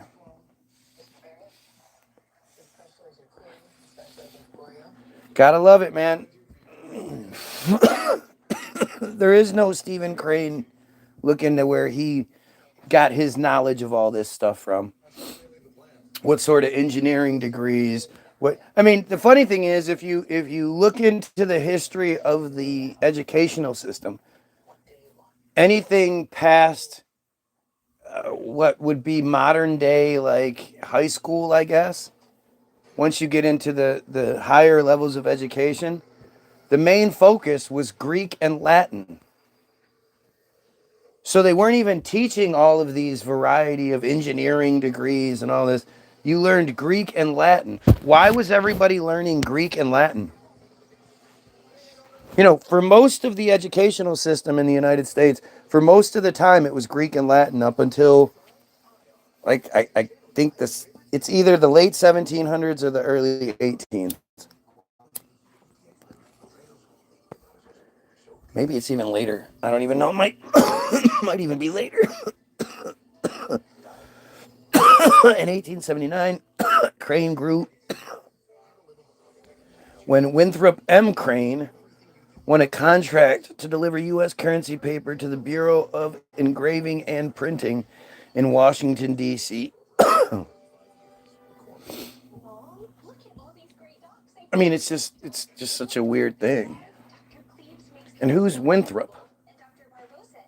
That must be one of his kids, I guess. Winthrop M. Crane, commonly referred to as W. Murray Crane or Murray Crane.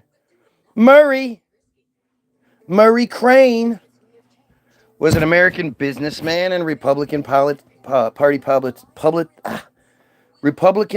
politician who served as the 40th governor of Massachusetts from 1900 to 1903 and represented the United States Senate from 1904 to 1913.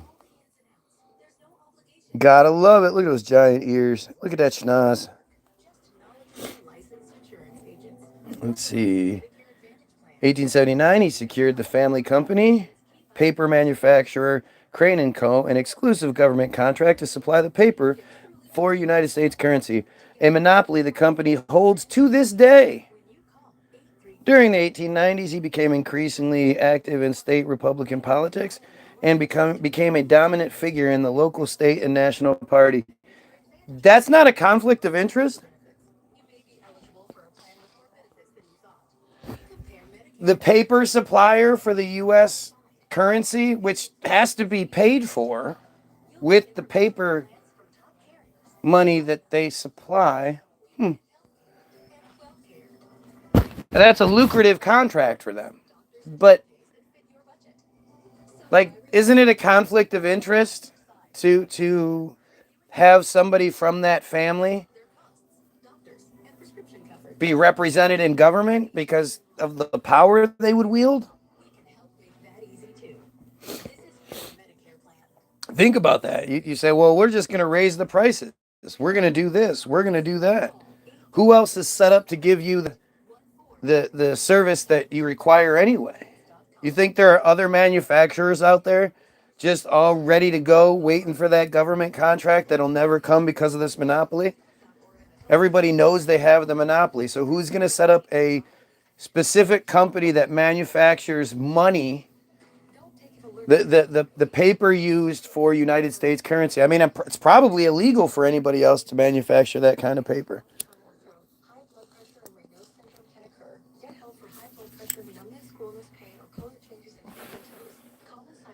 He was successively elected the 37th Lieutenant Governor of Massachusetts and the 40th Governor in 1899 and 1904. He was appointed to the United States Senate and served until 1913. Crane advised Presidents Theodore Roosevelt and William Howard Taft. His success as governor in diffusing a Teamster strike prompted Roosevelt to bring him in as a negotiator to resolve the coal strike of 1902. He refused repeat offers for cabinet-level positions and was known to dislike campaigning and giving speeches. Near the end of his career, he served as a political mentor to future President Calvin Coolidge, who was elected vice president 1 month after Crane's death. Winthrop Murray Crane was born in Dalton, Massachusetts, April 23, 1853. His mother was Louise Fanny Laffin, and his father, Zenas Marshall Crane, was owner of the Crane Paper Company, a dominant economic force in the small community and major producer of paper products.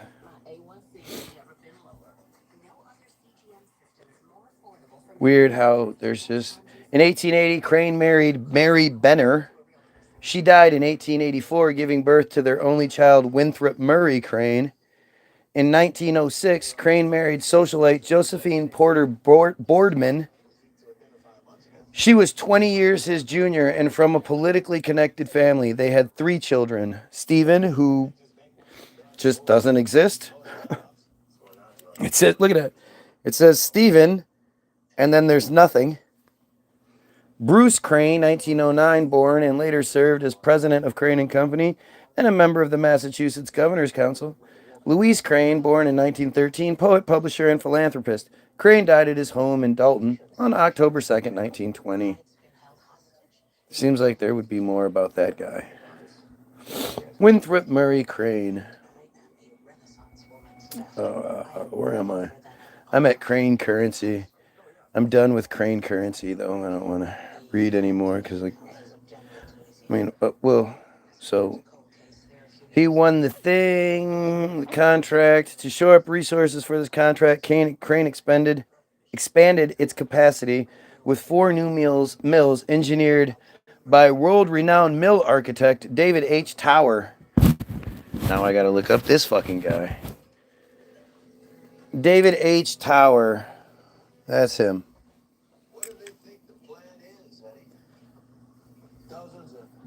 What the fuck? Born Stephen Dyer Tower.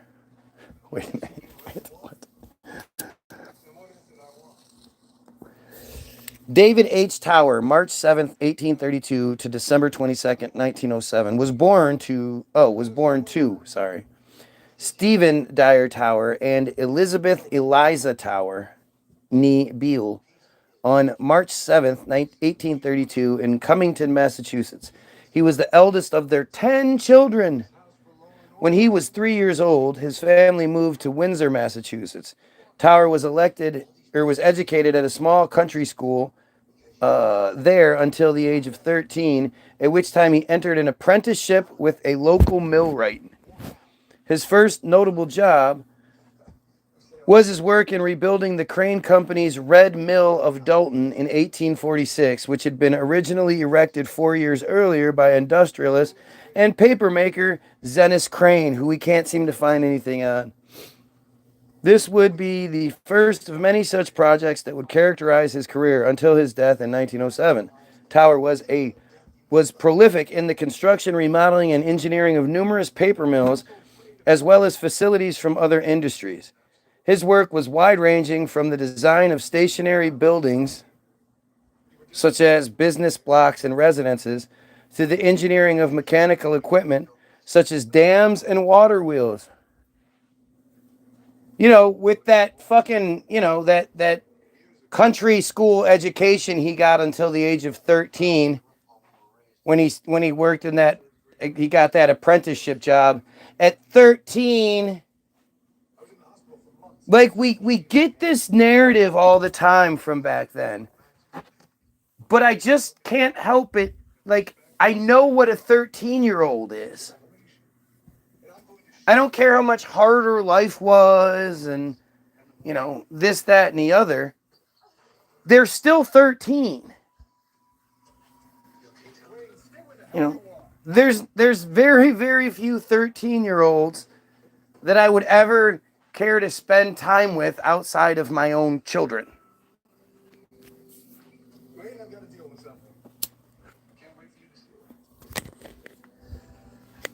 But we're supposed to believe that these kids were just hanging out with the adults, and you see it in pictures where you get what are supposed to be children, but you look at their faces and their faces look like grown-ass adults. But they're in like suits and shit, hanging out, throwing dice and drinking and shit. What? And why don't they do that today with old tech? They wouldn't have a demolition there.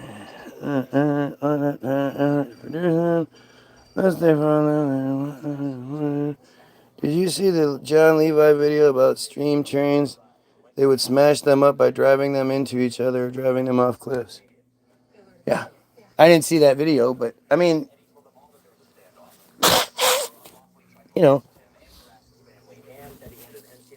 the whole narrative is I mean, I haven't done trains yet,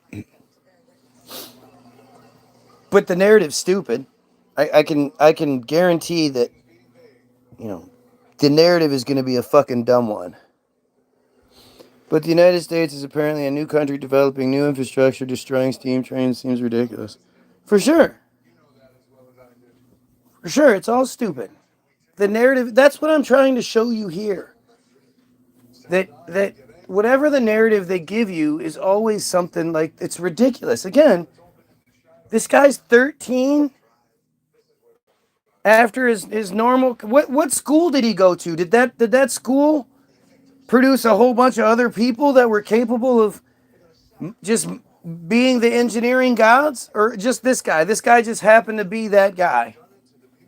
Didn't have to get any sort of education on the, like, the design aspects of things. When you think about design, like, it's so overlooked from back then.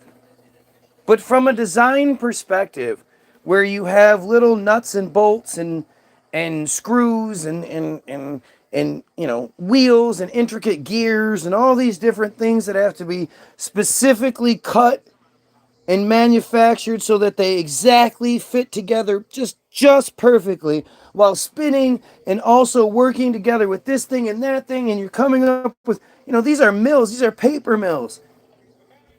To lay it all out, and you have to have a bunch of spinning platforms that lay it out and move the big sheets of paper and then cut them. And these type of machines are just, these aren't something that you just sort of slap together.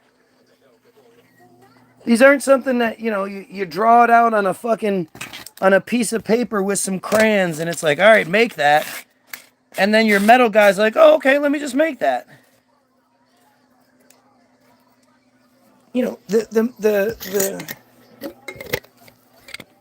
The thing about all those old school, like, anytime you find anything that's supposedly manufactured back then, or at least in between now and then, we always talk about the quality. They don't build it like that anymore because shit'll still work. If it was taken care of, or if it was, refurbished, the shit still works. You're not going to find that with our technology. Our technology is built to break. Their shit'll work forever as long as it's maintained. And so that kind of craftsmanship, that kind of purity in the ingredients, that steel or whatever metal is used in those devices, that better be the best quality it can be, so it doesn't break down over time. It doesn't rust. It doesn't fall apart like so many other things do. And yet we're supposed to believe that this guy who went to school until he was 13 and then got his apprenticeship in the millworks somehow had the intricate knowledge to create, design plans, blueprints to exact specifics so that it would then fit together in real life. Like, remember, he's inventing things. So it's not like he's improving on something. He's inventing it. Meaning it doesn't exist and he has to put it into reality. So he has to think about it, put it all together in his mind, and then work out the exact specifics to make all the little gears work and all the different screws and fasteners and all that shit come together so this thing will work. And you think that's just... They just did that. He just did that. 13-year-old boy.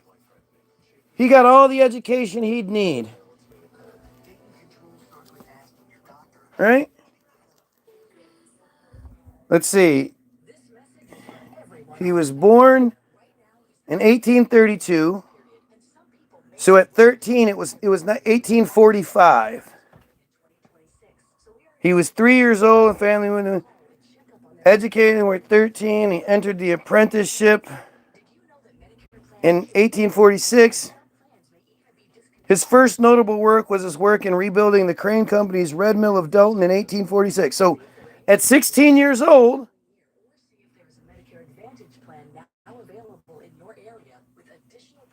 he was good to go. No, at 14 years old. Sorry. 14 years old. Yeah. At 14 years old, he was his work on rebuilding the crane company's red mill. Like, again, I know that you've been conditioned to believe that the previous generation was just so much harder working than we were, and so much, you know,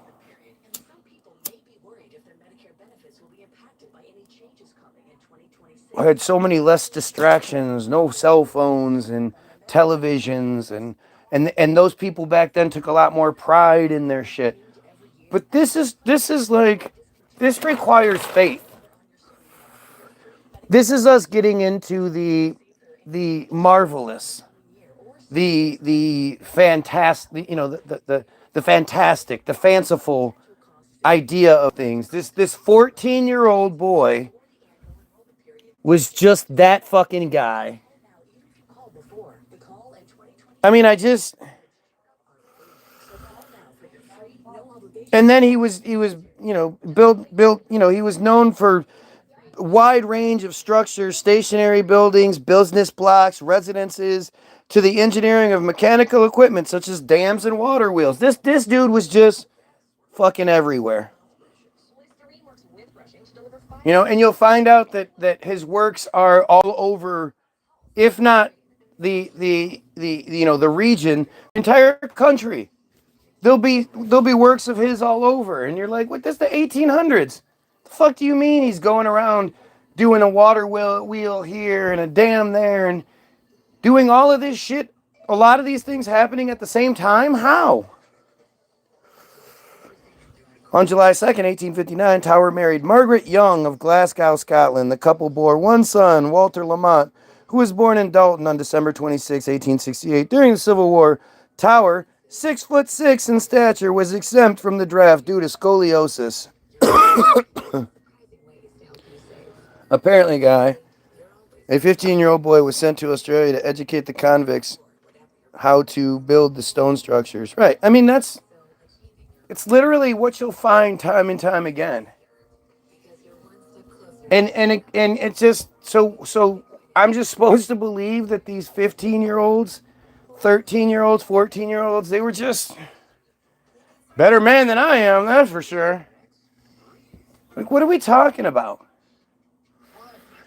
What world isn't completely taking advantage of 13-year-olds? You're out on your own? Where are you staying? Where are you sleeping? How did you get to this part? Just fucking stupid.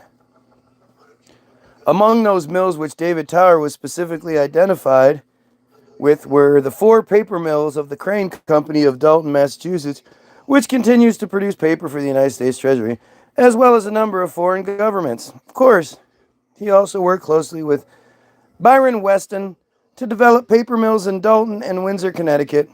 The very last mill Tower would design was the Pioneer Mill and Company, also built in Dalton. Where were they getting all of the supplies? I mean, you would think if all of these companies are centered in one area, the tree supply is going to run dry really quickly. So where are they getting this endless supply? So ridiculous, yes? In retirement, he continued to do some work with the assistance of his son, including a dam to the local Egypt Reservoir in Dalton, which was part of a broader overhaul for the Crane Company and the town alike, engineering a reservoir water system that would allow the town to make use of the pumps of the Weston Mills for additional pressure in the event of a fire. Of course! That's him in retirement. He's designing this shit. Just fucking around, nothing else to do. David was also an avid breeder of Jersey cattle and recorded as having 20 cows and 9 sheep on his farm in Sunnyside in 1885. So are we saying that it's not a lot of work and time consuming to breed cow? I like cow.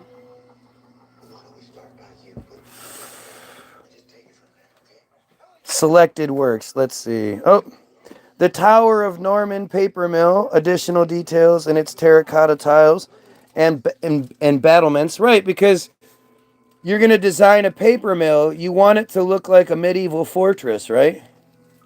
Right? This is what you want your paper mills looking like. It totally makes sense. Here we go. Here's, oh my God. God. Okay, here's the paper and textiles mill. Perspective rendering of the Norman paper mill, completed in 1892. It was one of the last mills designed jointly by the brothers and one of the most complete architecturally in Holyoke today. So this was supposedly completed in 1892? Look at this shit.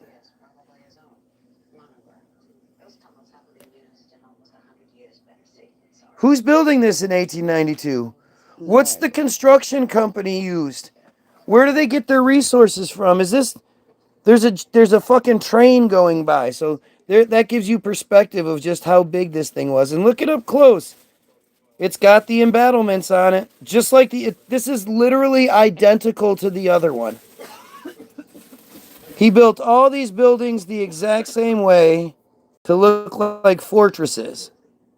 This is a paper mill. This is not a prison. This is not an asylum where you're breeding orphans and shit, right? I am meeting Tony today. And then of course you have the Donkey Inc. right in front of the building, because those are the people that built that building. Look at the ridiculousness of this picture in itself. Where is everybody? Well, no, there's the horse and there's the horse. Lonely. Yeah. That makes perfect sense. Oh no, here's a couple of more. They're just right. Look, he's parking his horse in the garage for the day. See that? He's gonna park his horse in the garage. Let's see what we can... Oh, I couldn't get rid of it.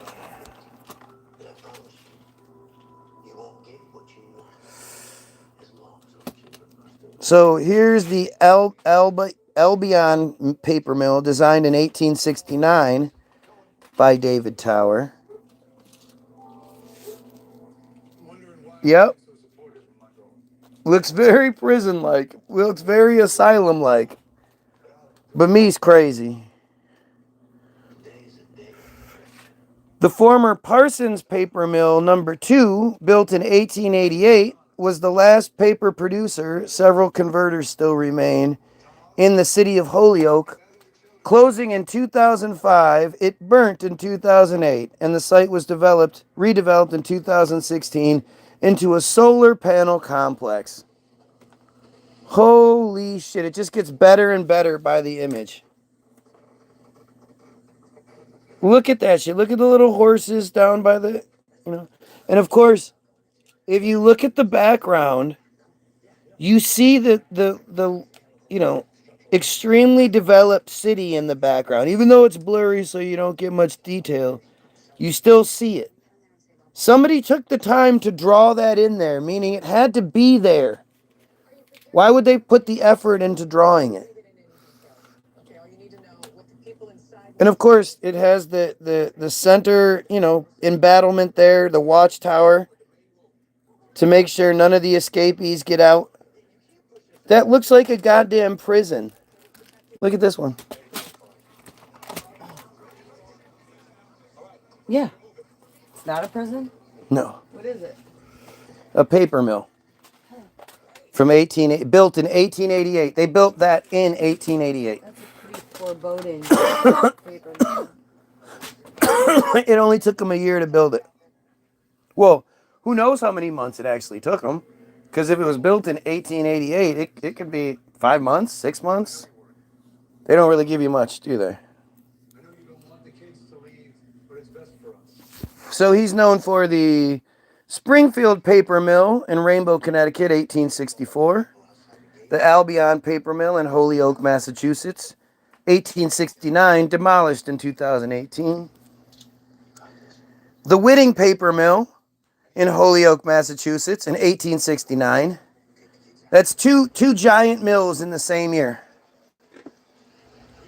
The Whitting Paper Company Mill, number 2, in Holyoke, Massachusetts, in 1816. Oh, I just said that. The Orono Pulp and Paper Mill in Orono, Maine in 1872.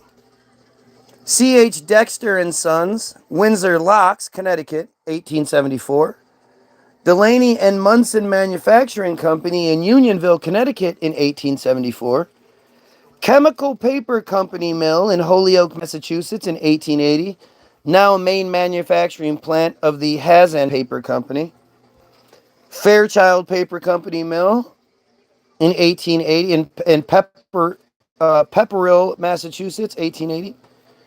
Southwart Mittengue Mill, West Springfield, Massachusetts, in 1880. It was demolished. That's 3 in 1880. Winona Paper Mill in Holyoke, Massachusetts, in 1880. Demolished in 2014. That's 4. That's four paper mills designed and built in 1880 by one dude.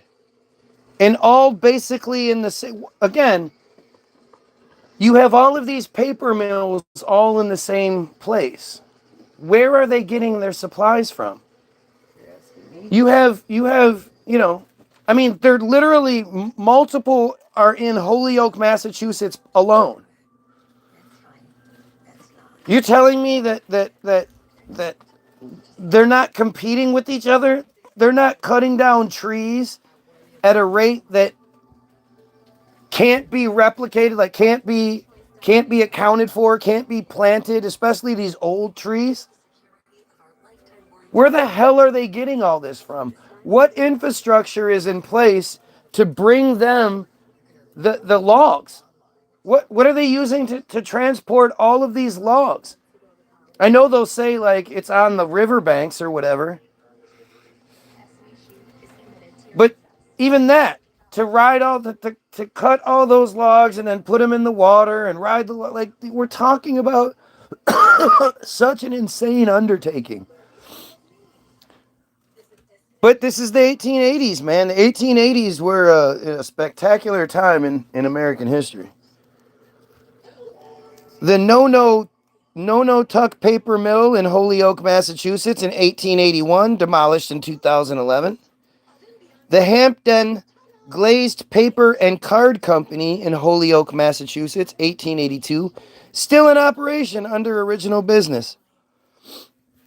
George R. Dickinson Mill, Holyoke, Massachusetts, 1882. Seriously, I mean, this is almost getting ridiculous. Where are all these how are all of these different paper mills all in the exact same fucking town? Year after year after year. A.S. Newcomb and Company Mill, High Falls, New York, 1883. So we only had one in 1881 and 2 in 1882. He must have been slacking. 1 in 1883. Glens Falls Paper Company, Glens Falls, New York, 1884. DH, now site of Finch Paper. And remember, we're talking about this guy is traveling from place to place to place. And we're not talking, like, apparently he's really good with working with all of these different construction companies. And as the designer, don't you think he would have something to do with the construction? Wouldn't he have to be sort of in and out to at least handle design issues that might come up or what? It's not like you could just telephone him. I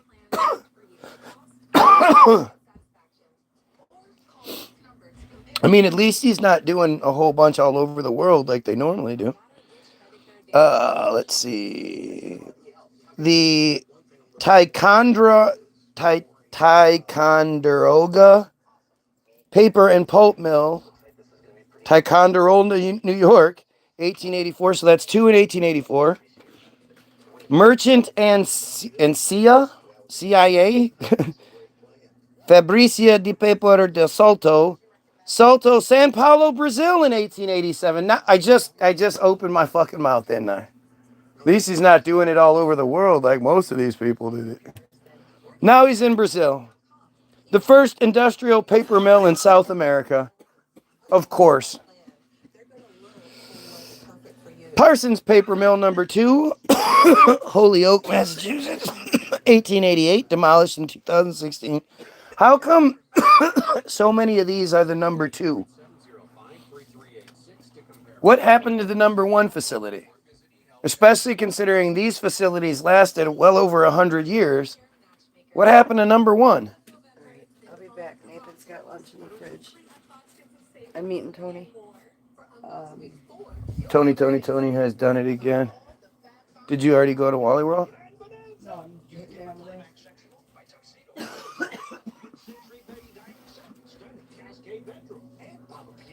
Try not to have too much sex.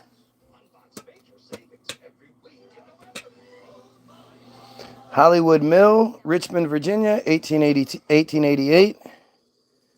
Denver Paper Mills, Denver, Colorado. Manufacturing facilities constructed for James H. Platt Jr. Kimberly Clark Mills, Appleton, Wisconsin, 1890. So he did the Colorado one and the Wisconsin one, same year, and the Madison Paper Mill in Madison, Maine, all in 1990. Centrilla Paper Mill, or Pulp Mill, Centrilla, Wisconsin, 1891, back to Wisconsin. Went to Maine, now he's back to Wisconsin. Shattuck and Babcock Paper Mill, De Paris, Wisconsin, 1892. Norman Paper Company Mill, Holyoke, Massachusetts, back to Holyoke, 1892, same year, so 2 in that year.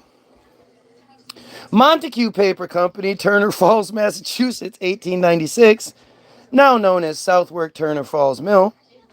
William Cole Paper Mill, Putney, Vermont, 1897, rebuilt on site of Cole's previous mill, Jacob Wallace's first job, supervised by A.B. Tower. Fletcher Paper Company, Alpena, Michigan, 1898, yeah, why not? James River Falls Paper Mills, Richmond, Virginia, 1899. Oxford Paper Mills, Rumford, Maine, 1900. St. Marie Pulp Paper Company, Sault Ste. Marie, Ontario, 1900. Rising Paper Mill, Houstonic, Massachusetts, 1900. And the Nicogian Paper Mill, Old Town, Maine, don't get a date. So those are just the paper mills he did. Now, this is one guy. You guys think about this. Think about how ridiculous this is. I know this can be tedious, but at the same time he's doing all that, he's also doing the Hinsdale Municipal Water Works, Hinsdale, Massachusetts, 1889. The Calvary Cemetery in Holyoke, Massachusetts in 1882. The Egyptian Reservoir Dam in Dalton, Massachusetts in 1894. The Hamden County Jail, Springfield, Massachusetts, 1886, demolished in 2011. The Dean, I don't know, Steam Pump Company, Holyoke, Massachusetts, 1890. The Massiot, Holyoke, Massachusetts, 1891. I don't know what the Massiot is. Thomas Hill Standpipe, Bangor, Maine in 1897. So I don't know when those dates correlate with other things, but do you honestly believe that one man was capable of all of this in the late 1800s? Like, just the travel alone. And then all of these things that we're talking about are designed and built within 1 year. Most of them seem like they're made of bricks. Where were the brick manufacturers? I think the bricks narrative is another one of these narratives that is so out of pocket, left field kind of shit. Most people just, like, you don't see anybody else talking about it. I don't see any of my lunch break kind of pages actually breaking this one down, but this one, You know, I spent a day looking into the bricks. And trying to figure out, like,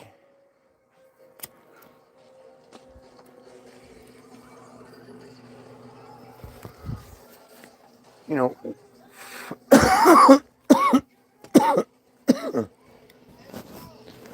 trying to figure out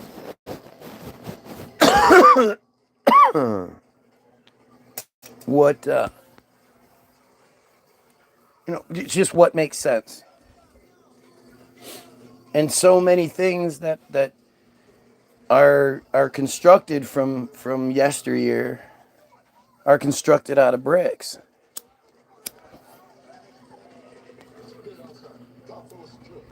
And just like anything else, you underestimate the logistics of brick making. You underestimate just how difficult manufacturing a huge pile of bricks is, let alone then, you know,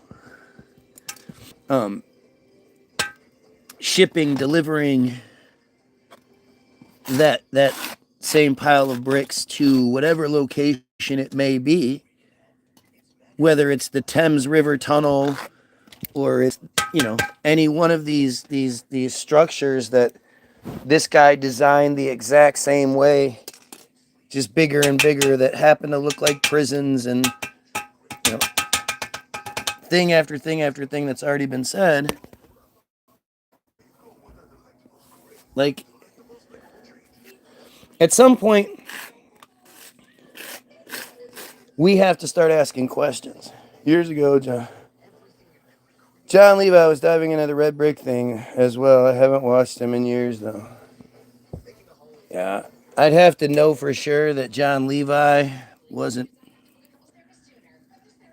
who his name implies before I could give him the benefit of the doubt. And if he is, then he better be outwardly opposed to it. Because unless he's outwardly opposed to it, he's on the wrong side. So,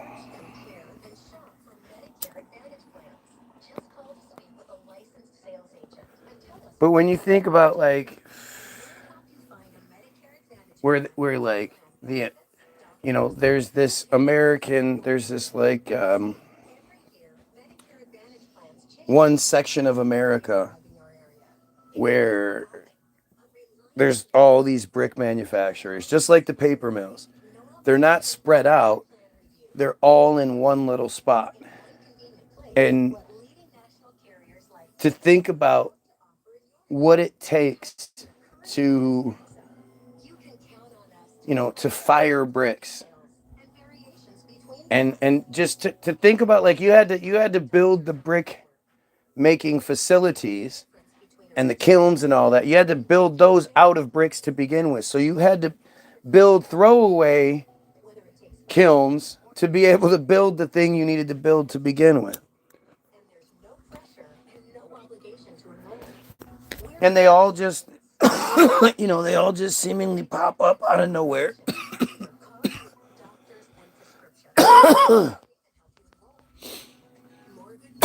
Levi? Come on, man. Come on, you know this. He sounds chosen to me. If he's not, then I made a mistake and I'm wrong, and I'll be okay with that. But I know I've heard the name, and I know he's popular enough that I've heard the name. And I always question when somebody's allowed to be popular. Just because I know what I've experienced. I mean, literally, I have eight likes and 5 viewers. Like, that shit doesn't make any sense.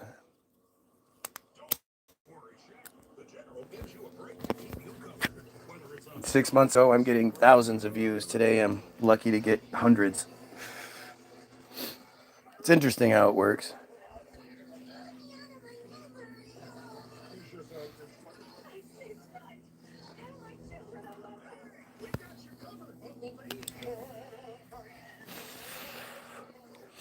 I went off on this tower guy who was...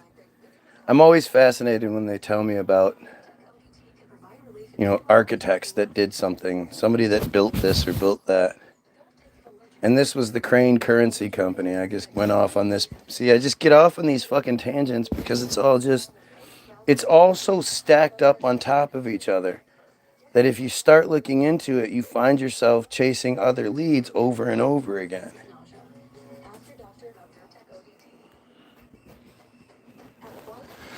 We're back to Cyrus W. Field, who stayed in business, was furnishing supplies for the Northwest mills, such as the ones owned by Crane and Company. So this guy is the one that's supplying them with things because he was 15 or 14. I mean, just think about it. Through hard work and long hours, the young paper merchant was able to repay the settled debts and succeeded in business by serving the burgeoning penny press and the need for stocks and bonds, becoming eventually one of the richest men in New York. In March 1853, he repaid all previously canceled debt due to insolvency of E. Root and Company debts in full amount with interest, being under no legal obligation to do so. Among the answers received, one particularly stated, "Your only inheritance was a load of debt cast upon you at the commencement of your business life, which was not caused by lack of foresight or fault on your part. You bore up under this heavy burden and paid it as not one in thousands could or would have. And by this very act, you laid broad the basis of your subsequent success." What?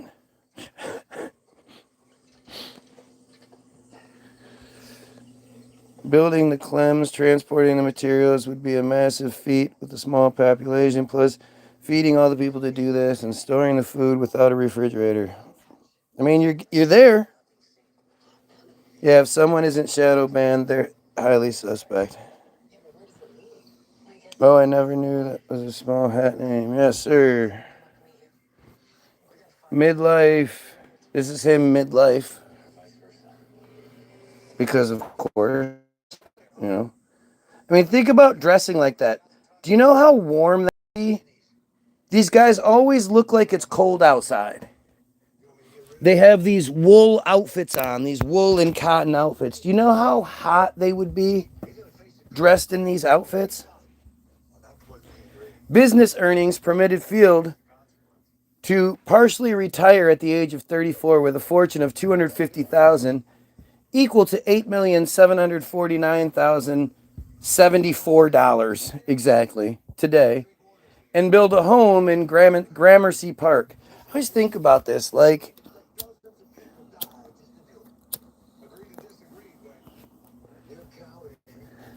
say you're like, one of the star baseball players from the 1970s or something, or 1980s, and you had this huge contract of like a couple $100,000 back then. Well, you'd be broke by now, right? Like, unless you invested really wisely, just because that contract would be worth this much in today's money doesn't mean you have this much in today's money. In 1853, Field financed an expedition to South America with his artist friend Frederick Edwin Church, during which they explored present-day Ecuador, Colombia, and Panama. They followed the route taken by Alexander von Humboldt over 50 years earlier. Church's sketches of landscapes and volcanoes on this trip and on subsequent trips in 1857 with artist Louis Remy Minot inspired some of his most famous paintings upon his return to New York.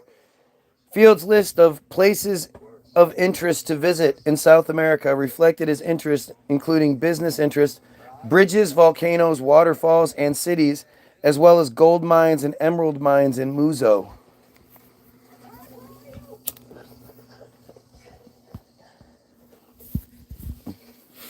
Imagine doing laundry back then, hand washing everything. Exactly. And then pressing it out. And then so you're like, all right, I got to have on a vest and an overcoat and a fluffy undershirt and a big fucking goofy ass, a big goofy ass tie. I have a vest an overcoat, a fluffy undershirt, a big goofy tie, some big heavy ass pantaloons, some fucking goofy socks, some bows on at my calves with some bell buckle shoes and shit. And of course, this guy is standing in front of a goddamn globe with something in his hand. You think about that. Think about what it would take to maintain just that outfit. Just getting dressed.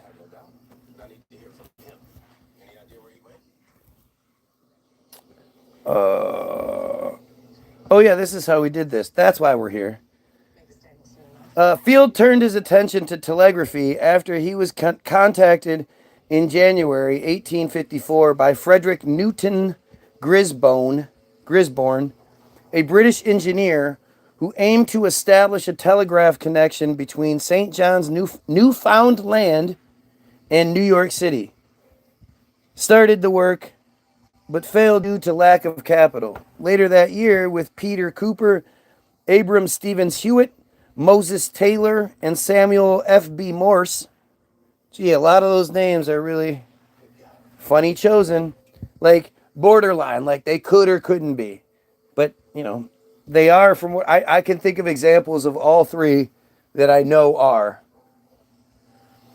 Joined the so-called Cable Cabinet of Entrepreneurs, Investors, and Engineers. Through this cable cabinet, Field became instrumental in laying a 400-mile telegraph line connecting St. John's, Newfoundland with Nova Scotia, coupling with telegraph lines from the U.S. Like, think about that. Why? Who gives a fuck what Newfoundland's doing? Why would that be the point of interest? Why wouldn't you have done it south?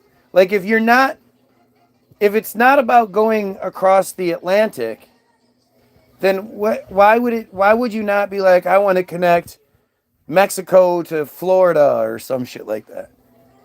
Like it would be so much easier to do it in warm water.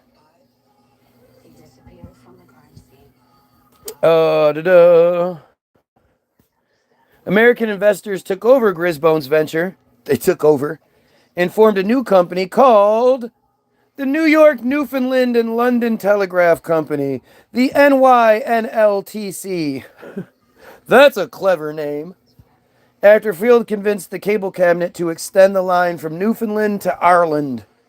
The next year, the same investors formed the American Telegraph Company and began buying up other companies, rationalizing them into a consolidated system that ran from Maine to the Gulf Coast. The system was second only to Western Union's. Where did Western Union's shit come from? In 1857, after securing financing in England and backing from the American and British governments, seems weird that they would just be like, all right, well, let's do that.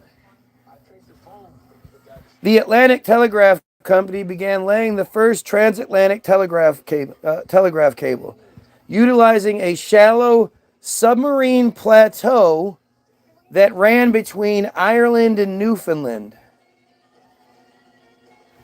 What? What shallow submarine plateau exists between Ireland and Newfoundland? And how the fuck did they know about it? Guys. Ladies, gentlemen, come on, guys. 1857. Did you guys know that there was a shallow submarine plateau that ran between Ireland and Newfoundland? You ever heard of that before? Plus wearing all them complicated clothes would be long. Right. I mean, think about this. This is goofy. The cable was officially opened on August 16th, 1858, when Queen Victoria sent President James Buchanan a message in Morse code. Oh, hey, that's a real big yada yada how we got there, isn't it? Although the jubilation at the feat was widespread, the cable itself was short-lived. It broke down 3 weeks afterward and was not reconnected until 1866. They reconnected it. How? How did they even find the break? Do you know how heavy it would be to lift that cable up once it's all connected to begin with? And then to drop it back down, but to lift it up, you would be lifting up basically the whole cable.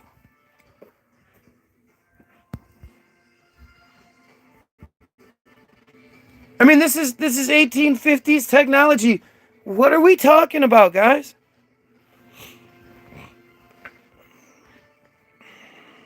I never knew that. They must have been psychic, right? I mean, seriously, they didn't have sonar. There definitely weren't no satellites, scanning the undersea beds and mapping things. How the fuck, how the fuck did they know? Where was this, where did this knowledge come from? And you'll never actually get that shit, right? This dude just rants every day with no real evidence. Yep. Look at me. Just making shit up as I go. The whale. Oh, dude, I didn't even think about that.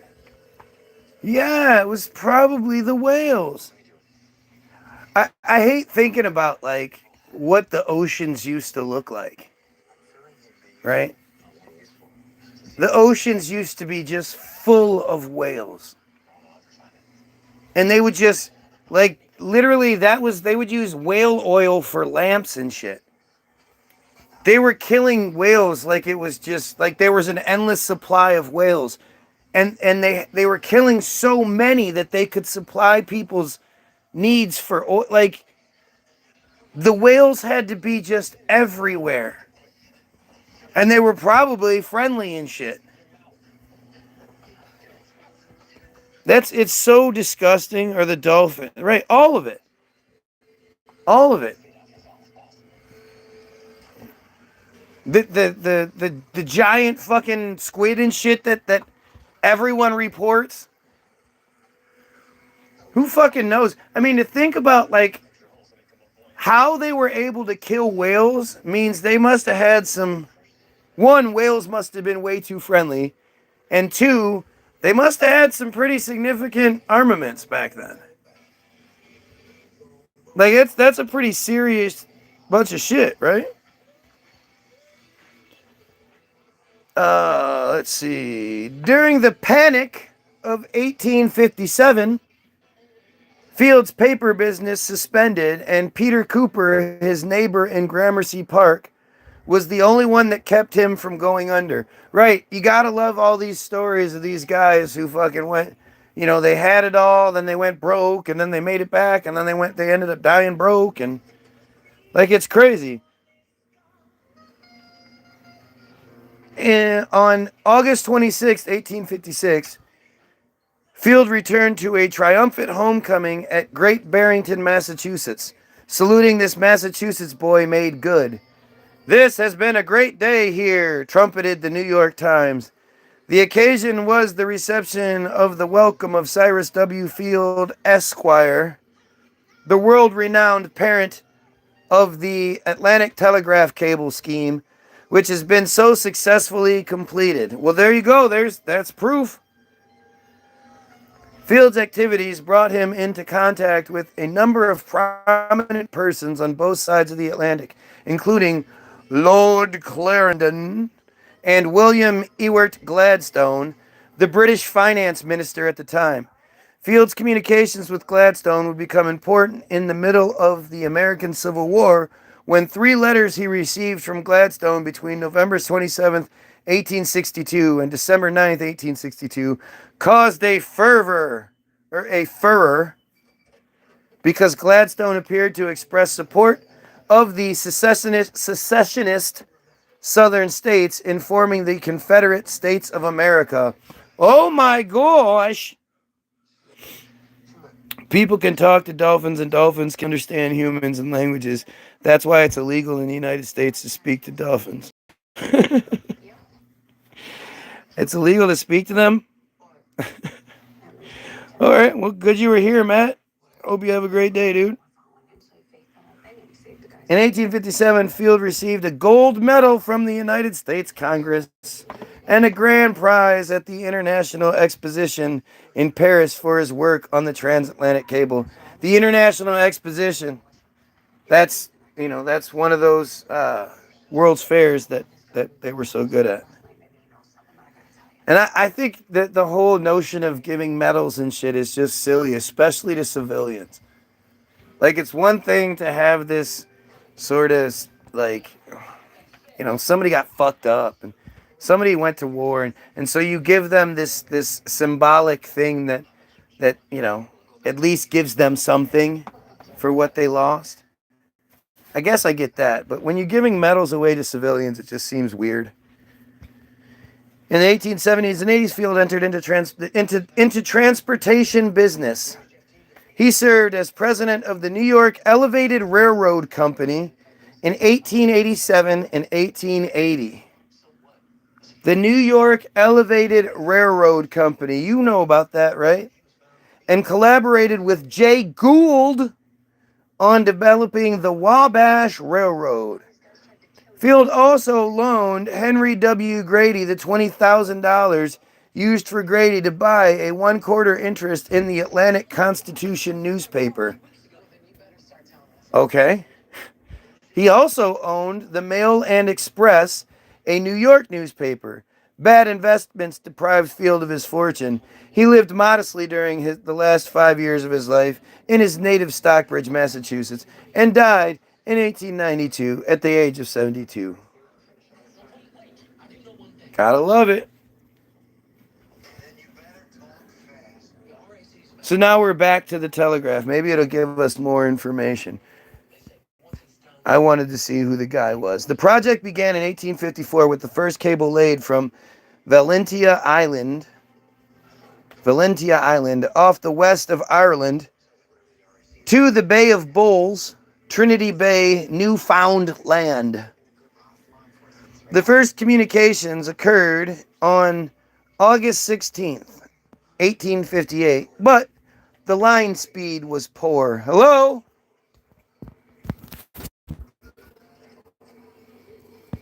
I mean, you guys understand it's like a big-ass long line of telephone with the cans, right? It's basically the same thing. Hello? Who is this? Like, that's how long it would take. Adult in assisted birth greatly reduces birthing process for the mother. Yeah, there's something else going on with dolphins. There's not even a question. But, we got to kill each other.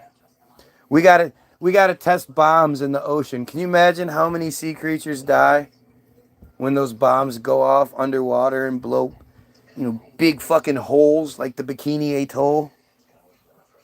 Bikini Atoll, however you say it. The first communications occurred on 8, but the line speed was poor.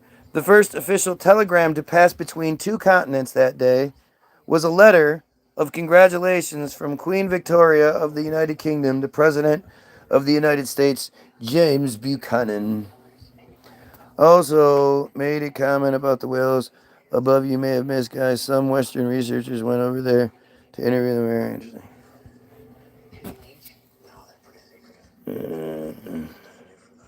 Apparently there's an Aboriginal tribe that had a psychic connection to whales, and there's only less than 20 of them alive today.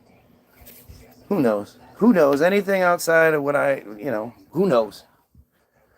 Signal quality declined rapidly, slowing transmission to an almost unusable speed. The cable was destroyed after 3 weeks when Wildman Whitehouse applied excessive voltage to it while trying to achieve faster connection. Somebody's name was Wildman Whitehouse. Edwin Orange, Wildman Whitehouse. Gotta love it. Hand all in the jacket and shit. What? October 1st, 1816, January 26th, 1890, was an English surgeon by profession and an electrical experimenter by avocation.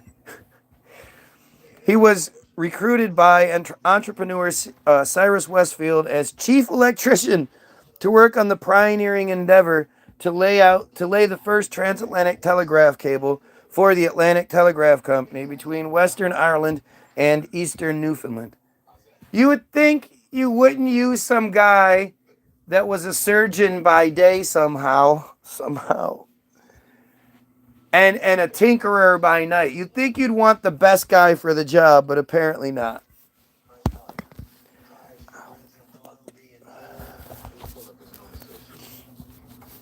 The pioneering project of the Victorian era in 1854, this pioneering project of the Victorian era began in 1854 and was completed in 1858. However, the cable functioned for only 3 weeks. Oh, so it took 4 years. That makes more sense.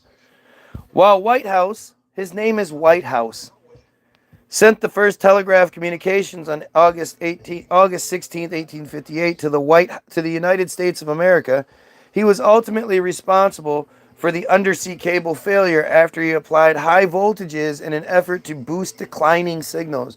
Why would the signal work less over time? What would that reason be? Obviously, we found this shit and we're trying to figure out how to use it. Born in Liverpool to a merchant, he qualified as a member of the Royal College of Surgeons in 1840 and established a successful practice in Brighton. That's his life story. That's it. In the 1850s, Whitehouse conducted experiments that, he held, showed the feared problems with practical data rates on underwater cables would not prohibit a commercial service. Though his claims were disputed by William Thomson, Lord Kelvin, he was an able propagandist for the proponents of a proposed transatlantic cable. I mean, just think about this is going on, right? If there's no cable communicating the two, how is this happening on both sides? How are they even communicating their needs and wants? How they're going to plan all this out and do all that other shit, without a way to communicate other than they're sending boats across that take months to cross. So one person has an idea and they sketch all this shit out and then they send the boat out. They send it out on the boat and it takes, 2 months to get there. Hey, what do you want to do? What color do you want to make this? Blue. Okay. And it takes 2 months to get back. Think about how ridiculous that idea is. The concept of them communicating. Let's say they could do it in 1 month. Sorry, I don't know what I'm talking about. I'm being stupid. It only took a month back then. Imagine how long, how difficult it would be to design and plan and all that. It's fucking ridiculous. Chief electrician, more like chief hijacking the narrative. They used strings in a cup. I mean, that's basically what this is. This is a big version of strings in a cup. Thompson, wait. He was a West recruited Whitehouse as chief electrician to the Atlantic Telegraph Company. Thomas subsequently became scientific advisor, convinced that Whitehouse's theories were wrong, but believing him to have the practical skill to make the scheme work. And that's what you're going to invest the equivalent of millions of dollars in? Some guy who is fucking around in his basement, who was a surgeon by day? Like, where does this even, how does this, why would you ever believe this shit? How big is the spool for a 3,000 mile long cable? It's fucking stupid. Like, it literally would have to be manufactured. Like, you would have to have the spool on the top, and then underneath you would have to have some sort of manufacturing facility that is feeding the pipe, the line up into the spool that wraps around, that is then being laid down. Like, it would just be, what are you even talking about here? How do you, and you notice how they just yada yada over it? Nobody talks about how they fucking did it. And the guy that was in charge, the chief, that became the scientific advisor, chief scientific advisor, yeah, as the chief electrician, right? He was the chief electrician, as a guy who doesn't even do this for a living, who you don't believe it's going to work, or you don't believe, you don't, you're convinced that his theories are wrong, but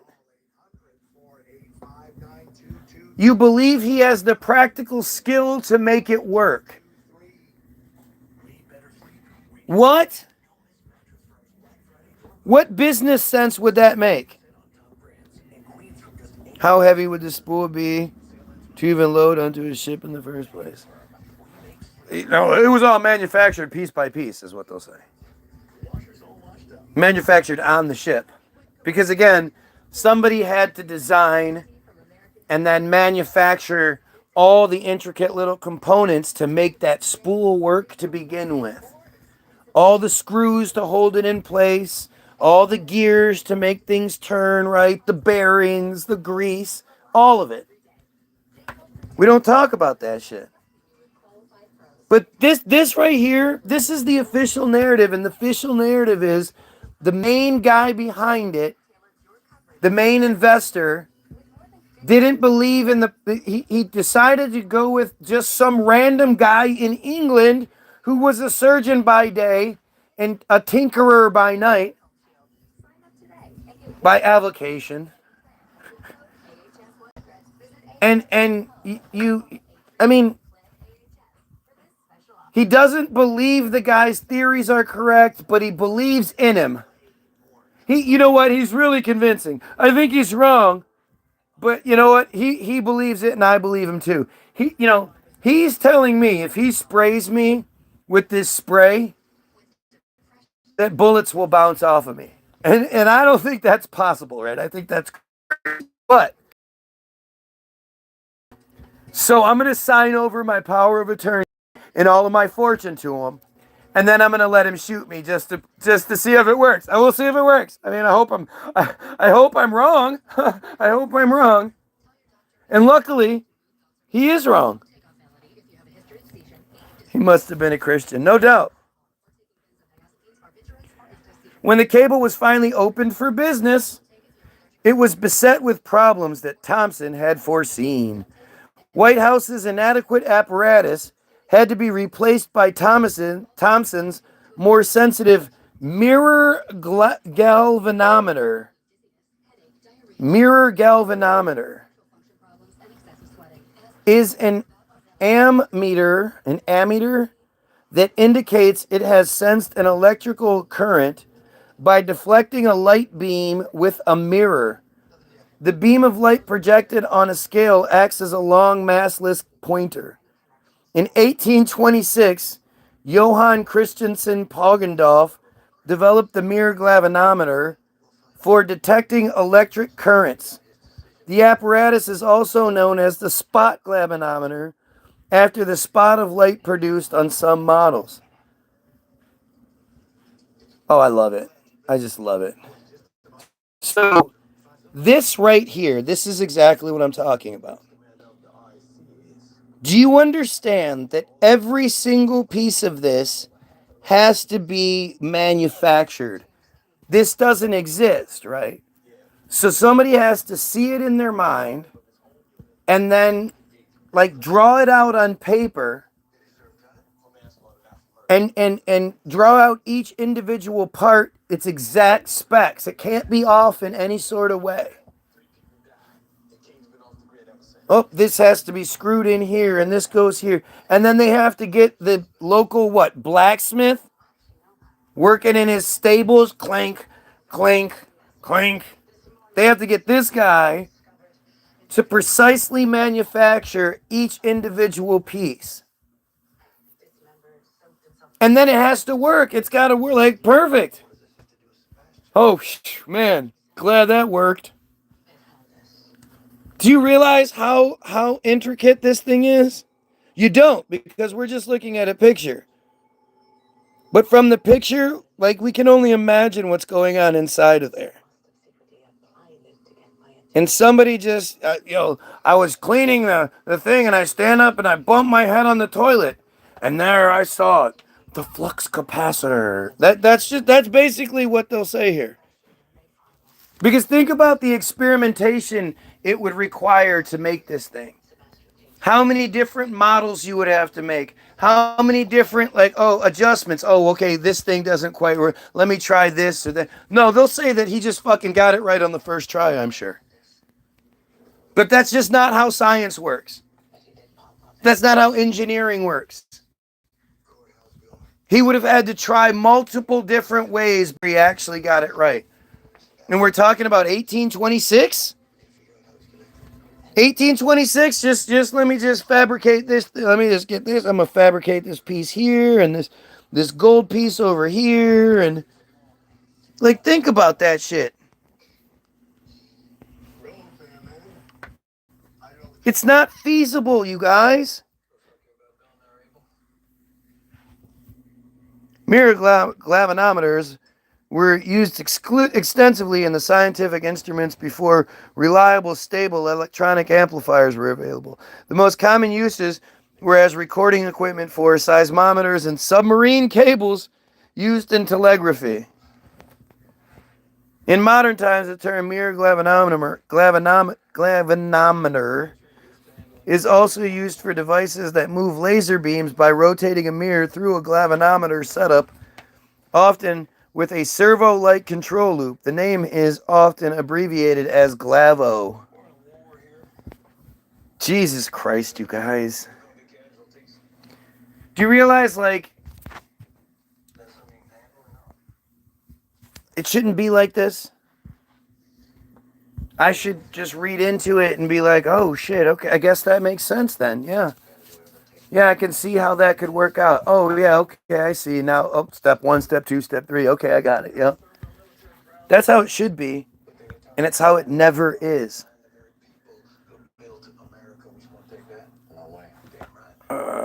Be replaced. But White House then ruined the cable by delivering massive shocks of an estimated 10,000 to 15,000 volts via induction coils in an attempt to rectify the problems. How did he generate with these induction coils 10 to 15,000 volts that he just shot through the cable? What are we talking about? This is the 50s? Let me flip on because they had those computers back then with the flashing lights and all the different little dials. And let me turn, flip, click, click, turn the key, lift up the lever. Now fire. Wouldn't want the components being too heavy or too light, too weak. I mean, it's fucking ridiculous. Specific ratios of metals in the components. Yeah, of course. The conductancy of this, the like you say, the weight of this. It's all...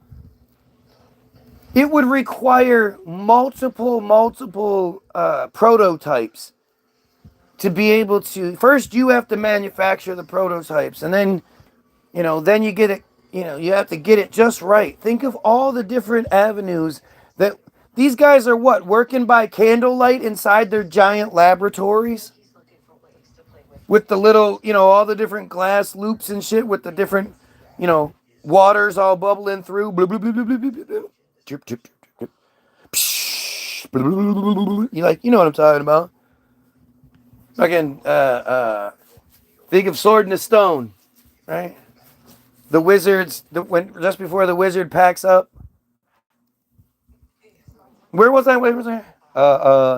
Hockety puck. Yes. Hockety pockety bookety. Like you've seen in every science thing from the past, all the cartoons, everything. It drips and creates the potion. They just had all that just laying around. And he, creating all the volts via induction coils. Though he put up a desperate public defense in his conduct and was more than ready to apportion blame among other parties, an 1861 inquiry concluded that he should bear the majority of the responsibility. I mean, again, think about this. What are we talking about? Are we talking about like newspapers with drawings in them? What sort of public, how public were people back then? No TV, no interviews.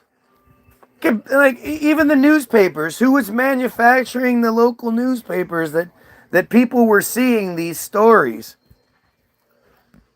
I mean, it's fucking stupid. And then who's doing the inquiry? Hey, Jack. Hey, Bill. Got a long day today. We got a whole stack of cases on our desk this morning. All right, I just need some coffee first.